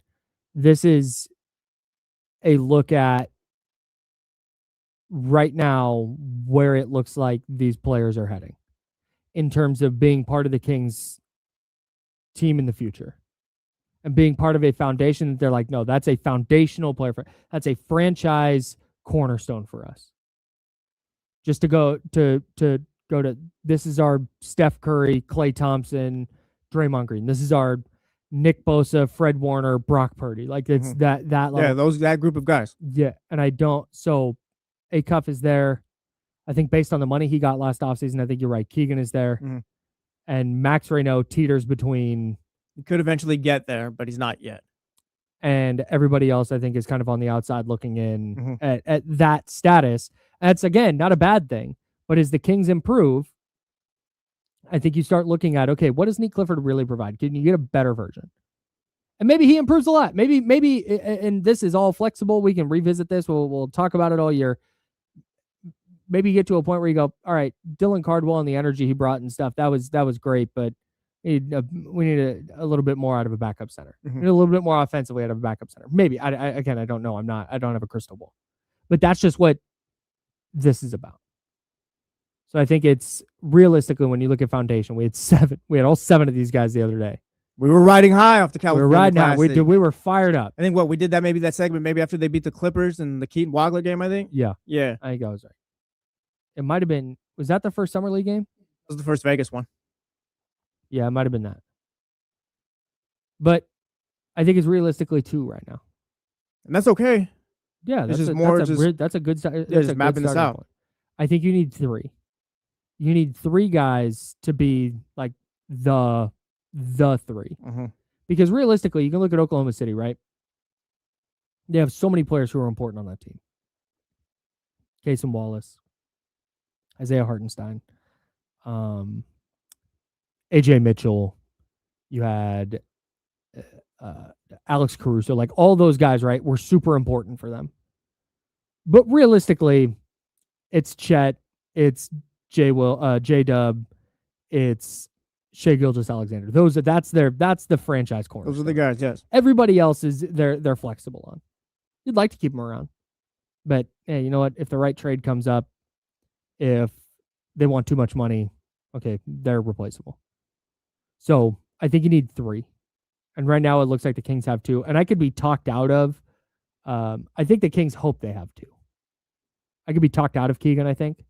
But I think going into this year, the Kings are hoping that Acuff and Keegan are the 2. And of course, Acuff has to play into that. I mean, plenty of career left for him, but I mean, where he was drafted and kind of the expectations are automatically there. Yes. Keegan is more of this, like, he's part of the starting 5. We know he's going to be here and all that. That's why he's part of that group. But yeah, everyone else, like, I'm just watching that game, and I'm not trying to write off any of the guys. I'm not writing off Nick Clifford for his career as far as like, oh yeah, he's not going to be part of the Kings going forward. Like, no, I do think there's a role, and I have an idea of what that could be. I could be wrong as well. Maybe Nick Clifford could potentially be evolve into a starting 2 for this team. He's doing all the things he needs to, and I was wrong. That could be it as well. But I don't love the idea of throwing a bunch of, I hate saying it this way, but throwing role players into the foundation when in reality, like, no, these are supposed to be like the 4 that you can always depend on, count on. Like, these are going to be the guys that always help you kind of lead you forward to success and all that, no matter who you replace around them. So yeah, it did feel kind of like an overreaction as I'm texting Kyle yesterday watching the game to have 7 guys in there. Yes. It was a lot. Yeah. They're good play. They could be good players, but Yeah, again, they are could they be foundational helpful. pieces? Right. We'll see. And right now, I'm not so sure that they are. Big difference between those 2 things. Let's get to TC at 916-909-1320, 916-909-1320. What's up, TC? What's up, big dogs? Morning, What up, TC. man? Hey, top of the morning, bro. So check it out, man. Emmanuel Sharp is the starter moving forward. Neek is a 6th man. I was on Neek last year, but Neek's not. Neek is who he is, just like Keegan. Keegan's a starting small forward. Clifford is coming off the bench in the 6th man role. That's what's best for him. Sharp needs to be next to Acuff because he has a never-ending defensive tenacity that you want from that guy, and he can shoot. He does everything kind of better than Neek Clifford. Also, he has that killer instinct. Neek is still trying to find himself, still IDK. He's like a Domas, like indecisive. We don't have time for that, Neek. We put our eggs in a basket with you for you to take over, bro. And you seem like you want to take over in the wrong times, and we don't need that kind of mindset. So moving forward, bro, and you guys didn't jump out of the line when you guys said 7 guys. You guys said the 7 guys who are moving forward. Listen, we can't forget that we're moving on with the new team. If you're saying that we're jumping out, I get what you guys are saying, right? But listen to me. You guys are saying you're jumping out the window. You're not, because those are the guys who are going to be here moving forward. The guy we're talking like a bunch of these guys are still going to be here for the next 10 years, and we're like, we're jumping out the window. We still got the veterans. Nobody's like, no, bro. The young guys, that's our new team. So that people got to wrap their hands around it. I don't care how people look. They got to develop. But this is the new team moving forward, bro. That's all I got, man. We can't lose sight and forget about that. Thanks, That's TC. all I got. Thank you. Appreciate you, TC. I'll stick with the Emmanuel Sharp thing. I almost jumped out the window putting him. I didn't put him in tier 2. I just thought about it. Gave it a thought. But I think Emmanuel Sharp, like as much as we love what he's done so far in summer league, he's probably going to start out the season getting DNPs. Right. Okay. Like he's going to have to, like someone's going to have to lose that job, play poorly in order for him to get those minutes. I feel. I don't think it's just Emmanuel Sharp playing 15 a game now. And he might in training camp tear it up, and in preseason tear it up, and the Zach LaVine thing goes sideways, and Nick Clifford really struggles, and okay, by game 1 he's playing 12 minutes. Mm-hmm. But this is a interesting thing that we do as fans with Summer League, just as a whole. With Summer League, when something goes wrong, we say, "Don't worry, it's just Summer League. Doesn't matter.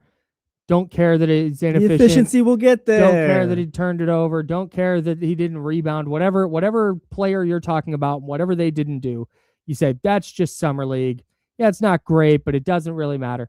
But then when something good happens, we want to go, the amazing. Mm-hmm. You want to overreact to the good, but not react to anything bad. And realistically, as with all things with sports, it kind of lies in the middle. So I think saying, I'm not worried about anything, it's just Summer League, but also Emmanuel Sharp is going to go start. Like, whoa, let's reel it in. I need to see way more from Emmanuel Sharp before I'm ready to say, yep, that's a starting 2. Yeah. And if he continues doing what he's doing right now into training camp, and he outplays Nick Clifford in camp in the preseason, and he outplays Zach LaVine in camp in the preseason, and he winds up diamond in the rough, then great. Like, let's talk about it. But if we're going to try and reel in expectations and say, okay, hang on, let's be realistic about Summer League. When it's bad, you have to do that when it's good. Yeah, we got to do that with Sharp right now. Like, I love Sharp. I think there is there's potential. Awesome. There's potential. Yes, there's potential, but that's what it is right now. He has been as good as you could possibly want a second-round pick to be. Mm-hmm. It is easy to see the vision, and that is really exciting. But when you're talking expectations and you're talking about what does this look like going forward, I think we have to be ready. We have to collectively be ready for him to be in that early Keon Ellis role. Mm-hmm. Situational role player type. Yes. You have to be ready for that. Yeah, he's just got to earn it a little bit more. And he's been playing fine, been playing great. He's been playing great so far this summer, but again, it's just the summer. Kyle's right. If we're gonna ease our whatever reactions with the guys who are not playing great, we got to do the same with the guys who are playing great. Mm-hmm. And Nick's gonna have to get his minutes. As much as I saw a lot of these tweets yesterday, oh, Nick Clifford, watch out, Emmanuel Sharp's gonna take your minutes and all. Like, no, Nick Clifford's still gonna get his minutes. I mean, eventually could Nick Clifford lose that job? Potentially. Yes, he could. But right now, like, Nick Clifford's the guy. You still need to give him a chance. Sorry, Zach LaVine is still here. He's probably going to get 30 minutes a game. I'm not hoping. I think Malik Monk's going to play as well. Like, there's only so many minutes to go around. Acuff will be getting his. Like, it's just, I can see Sharp getting a few DNPs to start. But again, he'll probably earn it later on in the season. But the whole he needs to start or just kind of a plan from the get-go, I don't think that's going to happen. Shout out to the 916 on the Mojo's local Tap and Kitchen studio text line. So this is actually really helping me. I got this summer optimism, but I need to have reality. This season's going to be very, very bad and a lot like last season. I think it's going to be bad. I don't think it's going to be a lot like last season. It's not for last season was for nothing. Last season was nothing. Yeah. We were just mindless basketball with no purpose, just waiting to get to the lottery so we'd finally have a direction. This year, at least, there's things you can count on. There's purpose. There's substance finally to the season. Again, it probably will be bad though. The Emmanuel Sharp thing is going to be something we talk about a lot. Yeah. Which is, again, a testament to how well he's playing in the Summer League. The fact that we even give a damn about him, about a second-round pick, and what is his minutes going to look like. Mm-hmm. If he keeps playing like he's playing, he's going to be a player that throughout this season we're going to go, hey, you're 5-17. Let's get Emmanuel Sharp more minutes. Like, that's 1,000% going to be a conversation that's had if he's not playing. Yeah. He's not playing consistently. And then the 530 checking in on the Mojo's local Tap and Kitchen studio text line said, Neek and Keegan are basically the same player at their peak, right? Neek may not be as good a defender, but scoring and vibes-wise, yeah. I think Keegan's better offensively. Yeah. Yeah, I guess on that message alone, I disagree. Keegan's a little... Yeah, Keegan's better. Yeah, Keegan at his best is better than Neek. If we're going off peaks, yes. Yeah. Anyways. I'm Kyle. That's Jesse. This is The Jump. It's ESPN 1320. Sacramento sports leader. You need to fill me in on murder elephants. Nice, I will. I need to know about this. And then you thought the Chet Holmgren, Victor Wembanyama beef was over? No. Chet Holmgren has carried it into the offseason for some reason, I think. We'll talk about that next on The Jump. It's ESPN 1320. Sacramento sports leader.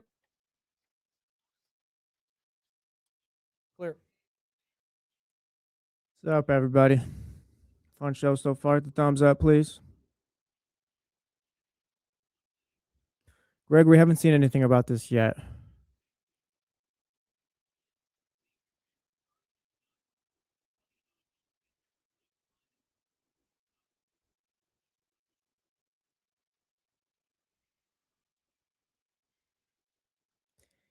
Yeah, keeps the G. Like, it's the best of the best, but you can't strike out that many times in an All-Star game. I'm sorry.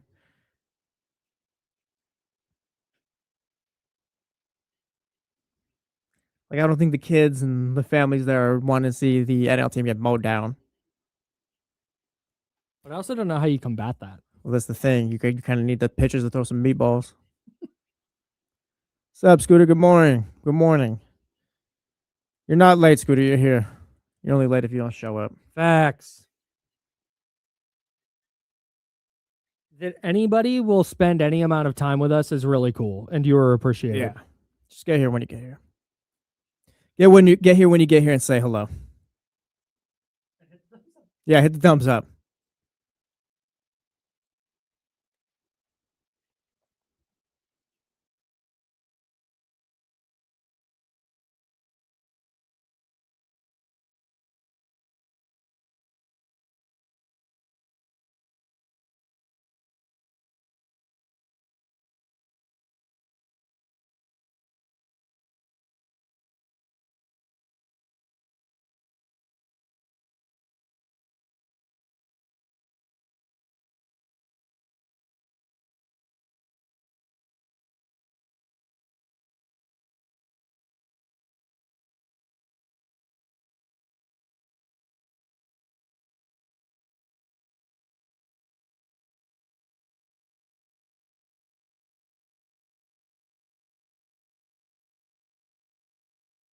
And we're back.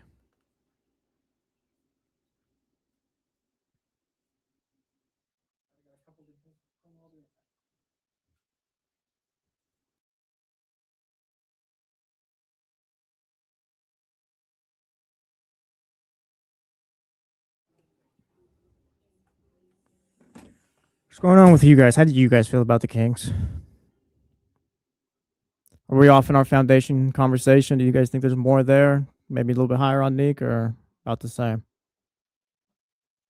You got a soccer take? Fire that in here too.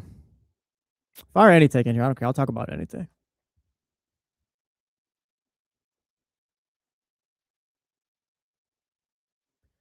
Al, we can talk about the Bison as well. I think that guy's doing okay. At least he made it to the hospital. Was joking, I saw. Yeah, I'm John Bull. We're not Harry Kane fans.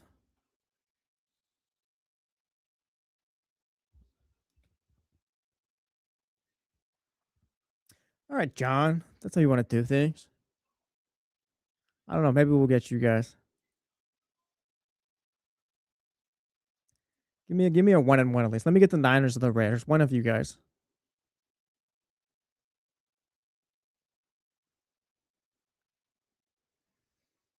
RP.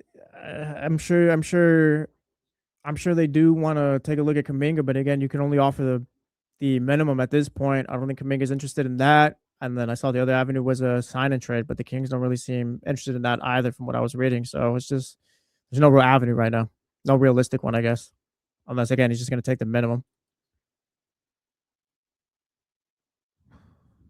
James, stay away from the top clubs in the Liga. He's been like the Barca's, the Madrids. Go play somewhere where you're gonna play. If like I've seen Liverpool and Arsenal linked a bunch, if they have a plan for you to like just get minutes and all that, and you're not just gonna stick around on the bench, then go there. But you need to go where you're gonna play at least. I think he's good enough to where he'll stand out. The whole issue is too when he goes to Europe, he needs to stay there for at least 15 years, 10 years, I guess. But you get the point. No, like, oh, it's not working out. Let me run back to the Mexican League and all. Like that can't be the case anymore. Yeah, John Boy. Yes, I'd assume maybe it's his former golf partner, one of his golf partners. Yeah, Dortmund's always great. PSV, you've had players from Mexico go over there, so there's kind of a foundation there.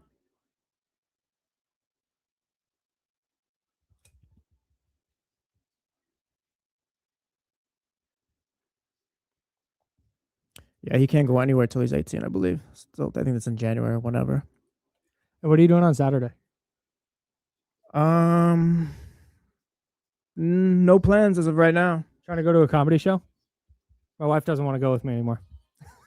I'll go. Hell yeah. I'll go. Come on. I'll go. When is it? What time? 7 p.m. I'll go. at Punchline. Yeah, I'll go. Try to See? get some dinner beforehand? Try to get some sushi before? Yeah, I think we can do that. Come on. Yeah, I think we can do that. Let's go. I'll send you. You have Netflix? Yes. Okay.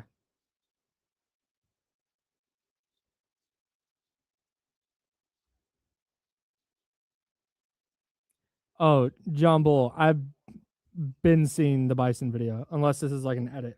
Yeah, we're friends. Shout out team building. Yeah, yeah. Shout out to us. I didn't answer this one with a.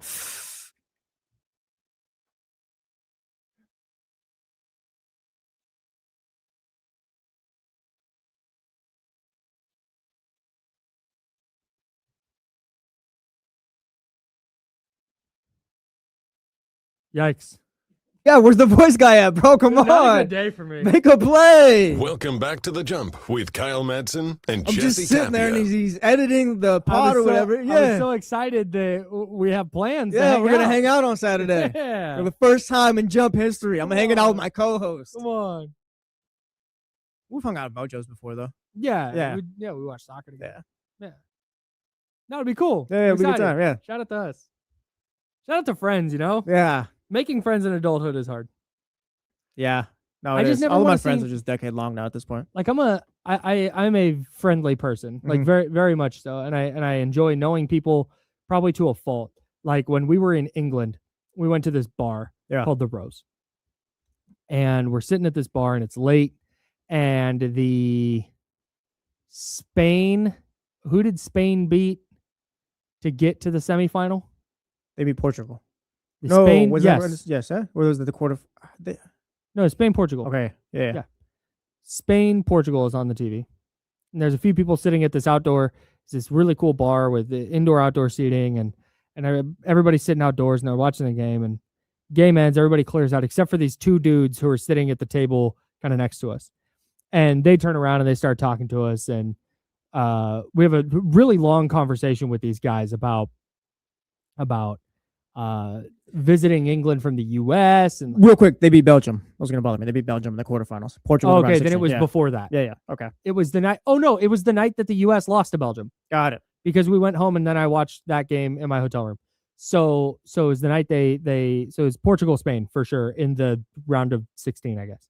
Doesn't matter. Anyways, end up talking to these guys for like an hour and a half about life, about race relations in the U.S. versus England, and the political differences between the countries, and what do you think about this? What do you think about that? Like, just had a really deep conversation with these guys.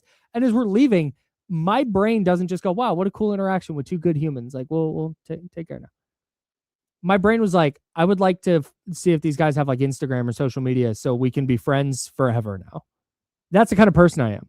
I'm the opposite. We go our separate ways after. Yeah, and that's a weird thing for me. That's just a weird, those guys who were really cool. We had a great conversation, just cease to exist to me now. That's crazy. That's wild. I'll never see them again. That's nuts to me. So I try really hard to be friendly and to make friends. But as an adult, you also don't want to be the weird guy that just walks up and starts talking to people. If you come up and start talking to me, yep, let's have a conversation. But I'm not going to be the guy that walks up and hey, what'd you think of the game? Yeah, no. Because that's weird. It's weird if I do it. But if somebody does it to me, I'm like, hey, nice. We're going to be friends now. Yeah, no, I'm with you. I just can't make friends in adulthood. It's tough. Shout out to you, man. Yeah. That was my whole impetus of starting this show. I was just like, man, Jesse and I have some great conversations in Studio One. I want to be friends with them. Yeah. No, that's kind of how it started. And real quick, let me tell you that DraftKings is live in all 50 states. Nice. Yes, that means you, California. The Cup is down to its final matches, one trophy, one champion. DraftKings has you covered for every single one. Right here in California, the world's biggest stage is in the palm of your hand. New DraftKings customers sign up with code 1320AM. Spend $5 to get $200 in total rewards over 21 days. That's code 1320AM. In partnership with DraftKings, the crown is yours. Event trading offered by DraftKings Predictions, a CFTC registered introducing broker. Trading involves risk of loss. Market availability varies. Eligibility restrictions apply. $50 every 7 days via click to claim issued in non-withdrawable predictions dollars that expire in 1 year. Ends July 19. Terms dkng.co/predictions promo. Nice. Well done. Shout out to DraftKings. Yeah, shout out. Can you tell me about murder elephants? Yeah, let me pull that tweet back up real quick. Okay, while you're doing that, did you see what Chet Holmgren decided to continue his beef with Wemby? I did, and I respect it, but let the class know what he did. Chet Holmgren, who hasn't been like posting a lot about the World Cup. After France lost, was like, shout out to Spain and Lamine Yamal. He's nice or something like that. Like very clearly taking a jab that France is out, which is where Wemby's from. Like, man, Chet, you got to let it go, bro. You've been getting punked on the court. Get something at least. You got it through Instagram. That's fine. All right, you ready for the elephant tweet? Yeah. All right. An elephant blamed for killing 25 people has taken the lives of 4 members of the same family over 14 years, despite the survivors moving away. He's killed 25 people, 4 members of the same family though, over the span of 14 years. So we did this on D'Lo and Casey. And real quick, this is Derby the elephant. He trampled this person's parents in 2012, and rest in peace to them. But again, yeah, you got them in 2012. Broke into their home in 2026, and then got 2 more relatives in a different place. Yes, they moved. We talked about this on D'Lo and Casey the other day. Like they moved 9 miles away. Oh, that's not far enough. Yeah, but again, it's tough to move it all. Did they move to evade the elephant? Yes. I believe so. Yeah, they moved to get away from the elephant, but we've learned that elephants are very smart. They never forget. They go off of nonverbal cues and all. So this is not just a one-off thing as well. Like there was this elephant story we talked about on D'Lo and Casey years back, where this elephant, of course, killed somebody and came back to that person's funeral and ran amok again. Like this is not just like, oh, ha ha. Like no, elephants are like, they do this. That's what, man. They got great PR, but they don't deserve it. The elephants are not a nice. They're not a nice animal. I think they can be. No, hell, dude, this one's got. Well, okay, let's back this up. I don't think the elephant is in general. Now, I've talked before about how I could take out a mountain lion. Yes. I'd feel okay in that fight. I want no smoke of any kind with an elephant. There's nothing I can do. There's nothing I can do. Like I said, I can put a 2-hit combo on a mountain lion. While you're talking about combating the elephant, I can add context to that. Wherever this has been taking place, they sent about 93 soldiers to take out the elephant. It didn't work. They got like 2 shots off. They're like, this is useless. So they just put a tracking collar on it. I just made sure to stay away from it. Pretty much, I guess. Just keep tabs. So they could put a tracking collar on it, but they couldn't kill it? Something like that. It was something to track it. They put on it. It's got to just be and it broke off whatever the first. I believe it was the collar, but it broke off the first thing. The classic Jurassic Park scenario here. Broke off the first thing, and then they put another on it. So they check in with the elephant every hour, I believe it was, just to make sure it's not close. Yeah, just say where's he at?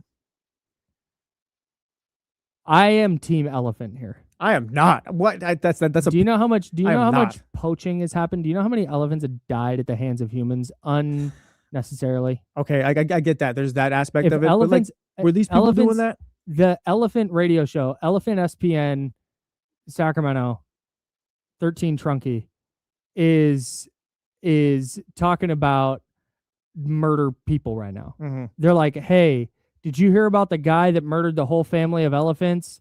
And then when his family moved, the guy went and killed more of the elephant family. Go get that person. They're having the same conversation. No, but that's the thing. Is to elephants, all people look alike. No, you're no, like, hell you're no. just a person. Like no, because no, the way you were saying, like all elephants are bad now. Yeah, elephants are just bad now. I'm saying they don't deserve the PR they got. No. The elephants are saying like all humans are bad now. They're not going to discern whether you or me or John in sales or whoever is going to murder them. They're not discerning that. They just know that humans do murder. So the same way that you're like, elephants just have good PR. They're bad creatures. Elephants are saying humans just have good PR. They're bad creatures. I'm not taking out elephants because of it, though. Do humans have good PR? No, hell no. No. We have the You're not worst. taking out elephants because you can't. Fair enough. Fair enough. But no. We also humans. We got bad PR. We got the worst PR of all time. But like it's earned. Yes. No. Yeah. It's well earned. It's well earned. Just causing the destruction of the planet. Yeah. That's us. Over the course of our history. bad. No, we earned that That's one. our bad. Making animals extinct. Yeah, that's on us. Yeah. The 916 checking in a few times on the Mojo's local Tap and Kitchen studio text line 916-909-1320. I want to get to this one where they said you made a great point, but they said Google the trailer for Orca 1977. It's the same movie, but with an orca instead of an elephant. An elephant tries to kill your whole bloodline. Okay, so orcas are doing that. Orcas are just like attacking boats and stuff. Orcas and killer whales, are they the same? Yeah. Okay. Orcas are terrifying. That's why I'm just heard orcas that's more why now. I don't want any smoke with the ocean. I talk about this a couple times a no. year. But I will go in the ocean when we're in Hawaii. I will go. I know how to swim. Like I'm a strong swimmer. I feel good about that. I will go out just far enough where like, okay, I have to tread water for a little bit. And then I'm back in. I just do it to do it. Someone takes a photo of me like, yeah, I'm out here. I'm in the ocean. And then I'm out. I'm all done. I'm the guy who asks, is there sharks in here? If you say like, yeah, they're around, but maybe not right now, I'm not jumping in. Brother, can I tell you something? Go ahead. Are there sharks in here? Yes, that's their home. Well, like they'll take you to spots where like they're not like they just maybe they're more deep into the ocean or But something. the thing is with the way the temperature of the planet is rising, and with it, the temperature of the ocean, and with that, the death of coral reefs, and the way that is completely changing the ecological You're locked in on this, dude. Absolutely. The way that's changing the oceanic biosphere. Mhm. You don't know. There might not used to have been sharks there. But who knows now? Maybe that's where the fish are. Sharks are going to go where the food is. And at some point, we're going to be food because we're in their house. You tell me a mountain lion runs up on me like, okay, I can envision a world where I'm like, pop, pop, get him in a little chokehold. I can see that. just a little pop. Yeah, no, I'm glad you got this all figured out. That's a Babe, there's a mountain lion. No, I got this. I got this. Everybody know. Back I'm about to hit him with the pop. You want to not? Did you see that video of the bison Yes. that flipped the guy in the air? Yeah, I'll pull that video up. That is one but here's the problem. So I don't know what I would do in that situation because you're walking through whatever that was, Yellowstone National Park or wherever that was. You're walking through and you see a bison just laying there. Yeah. You're going to stop and take a photo, right? I am. Yeah. I'm like, wow, look at this bison because they're quite a ways away from the bison. And then the bison, and again, if you're like, Kyle, you're stupid. Agreed. When the bison flops over on its side and starts rolling around, my brain would be like, cute. Look at the bison rolling around in the dirt. He's having a great day. I did not realize that is bison for get away from me. I'm angry. I didn't know that was either until now, but now I know. I put He's bison okay. flip man in the air. Yes. If you're listening on the radio. Bison, just imagine what you think a bison would do to flip a person 10 feet in the air. Yes. You did that. You got to get in one of the cars that drove by. Truck's got to make a play because truck was in front of man and woman. Truck drove out of there. No, I get the truck. This is truck driver's No, fault. No, I get the truck getting out of there in the beginning. The truck, you get out of there, you're too far away from the people that can be safe. They got to figure that one out on their own. I'm safe. I'm sorry. I'm driving. But you away. could have, the bison, I think, was driving at truck or running at truck.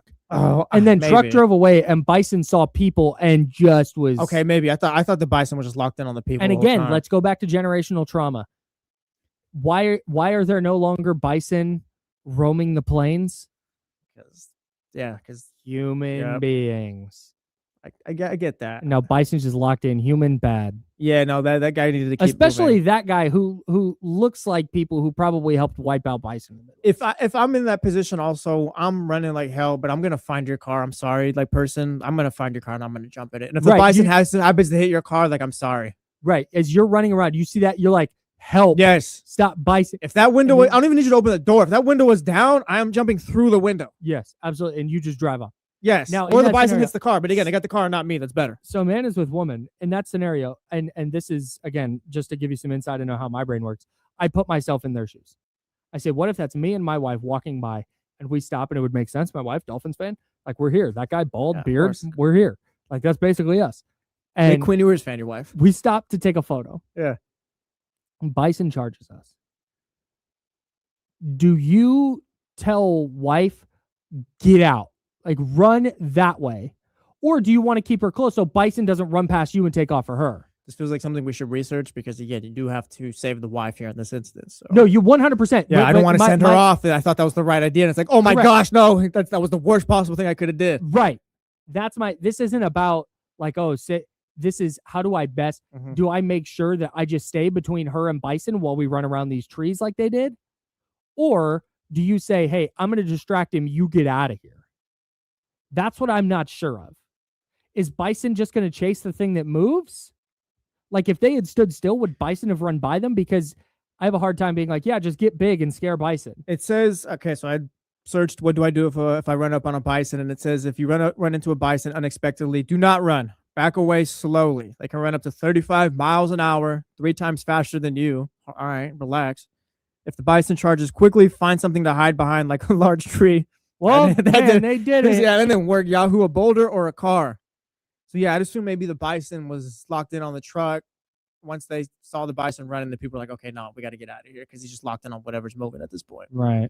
Tough, yeah, tough because you can scene. tell me, that's the thing is like, they say with bears, hey, don't run, get big and yell and be loud. It feels don't kind run. of foolish for me to do that, but It's I hope like, it did the worked. bear tell you to do that? Yeah, I'm 5'6". What is going to do to a bear? Right. Like, look at this little guy. Bear's like, I don't want to smoke with that guy. Yeah. Oh, he's way bigger than I thought. Yeah. Wow. He went from 5'6" to 5'7". He stood up straight. They tell you when you go camping, like in Tahoe, right? Which is Mhm. something that me and my family did every summer. Shout out to camping. It's a great time. They say to like bang pots and pans together. And they get like, what?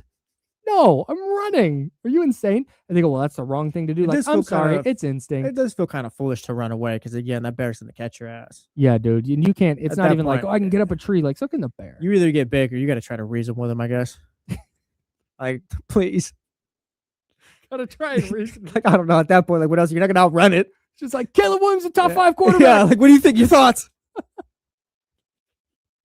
Trying to compliment the Yeah. Chicago Bears. No, I love the rebuild. I hate Matt Eberflus. I hate him. The Super Bowl shuffle, am I right? Yes. Bears like, a word? Yeah. Devin Hester thought he was a first ballot Hall of Famer. It's like he should have been. Yeah. All right, I'll see you later then. All right, hey, thanks, man. Take care. Yeah, no, I guess you got to get big. I don't think talking about the Chicago Bears is going to work. There's just nothing whenever it comes to like, here's how to deal with an animal in the wild. Mm-hmm. I'm doing none of it. It's your, Like it's I- your fight or flight response. I'm going to do the thing where like, hey, oh, that guy shouldn't have done that. That's Mhm. why he died. That's just what's going to happen. Yeah. You can't tell me to just stand there and get big and yell at a bear and be cool with it. I'm not doing it. Sorry. Oh, that's a good point, too. The Wheezy and the Chatty House Bears fan keeps a G. That Bear's going to be pissed off because that team is going to Indiana. There's no reasoning with that Bear. That's a great point. Yeah. Just like, I hate the state of Indiana. Yeah, no, you got to get big at that point now. You know what animal I high-key don't want smoke with in the wild? There's a bunch. Which one? Like, no, but you're not, this isn't one. Okay, mountain lion, obviously scary. Yes. Bear, obviously scary. We go honey badger right now? No, porcupines. Bear, I mean, they can shoot you with their porcupines, with their pines, whatever you call those. Yeah, dude. Porcupines terrifying. Mm-hmm. They look disgusting, too. They look insane. Yeah. But then you don't even have to do anything, and it shoots you can't like run away because it's gonna shoot at you. Yeah, he's got range. And then those things have the barbs where you can't pull them out because they're like stuck in there. They're like hooked in. I don't want like that stresses me out. That's terrifying. I've to done me. pretty well in life to avoid the porcupines of the wolves and all that. As far as I know, porcupines don't actually exist. Never seen one. Armadillos, not real. Never seen one. Anteaters, fake. Fair enough. What's another thing I've never seen? I think that's it. I think those are the 3 animals that don't actually exist. Squid, fake. Squid exists. I've eaten it. That's just octopus. Or octopus, I guess. Yeah, I've never eaten squid, huh? Yeah, it's not the same thing. Never mind. Squid. Yes People or go, no? Oh, Who knows? no, calamari, octopus. Yeah, it's a good point. Sorry, man. That's all. It's all, yeah. The 4 animals that don't actually exist. Okay. That got way more off the rails than I was expecting. Oh, somebody asked hippos. Yeah, I've seen a hippo, first of all. Second of all, no smoke. I will try and get big and scare a bear before I You let a just- hippo mess up my life. You just give up at that point. Hippos kill just for fun. Hippos aren't carnivores. They're not going to eat you. They're just jerks. They're just mean. They're just like, get off my lawn. Yes. And they don't even, you could be way away from them. And they're just like, I'm going to go mess up that boat. I'm going to go ruin that guy's day. Be right back. Pablo Escobar left some hippos back in Colombia. Yes, they are one of the most invasive animal species in the world. They have to like cull the hippos or else it's going to become a problem. I think they're still around and all that. Yeah, Yes. That's because of Pablo Escobar. Yes. Cocaine hippos. Yes. The more you know. Out there. That's how we end the jump, baby. Started with That the is. Kings, ended with the hippos. Back tomorrow and Pablo at 7. Escobar. That's Jesse. I'm Kyle. Rich Eisen, our good buddy, is next. Rich, call me back. I want to talk to you about hippos and Pablo. He's our favorite coworker. If you missed anything on the jump rewind is from noon to 2. And D-Lo and KC have got you from 2 to 6 right here on ESPN 1320. That is Sacramento Sports Leader. Until tomorrow at 7, drink water, be nice to people. See you.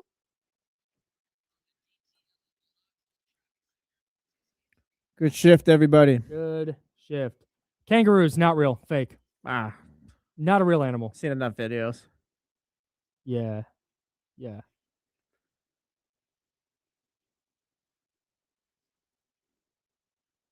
You know what? This explains a lot. All right, Russ. Good job.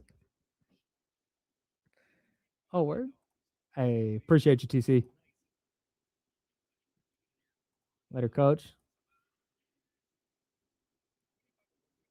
A kangaroo was word? sleeping, Kyle. I gotta no tap doubt. into this.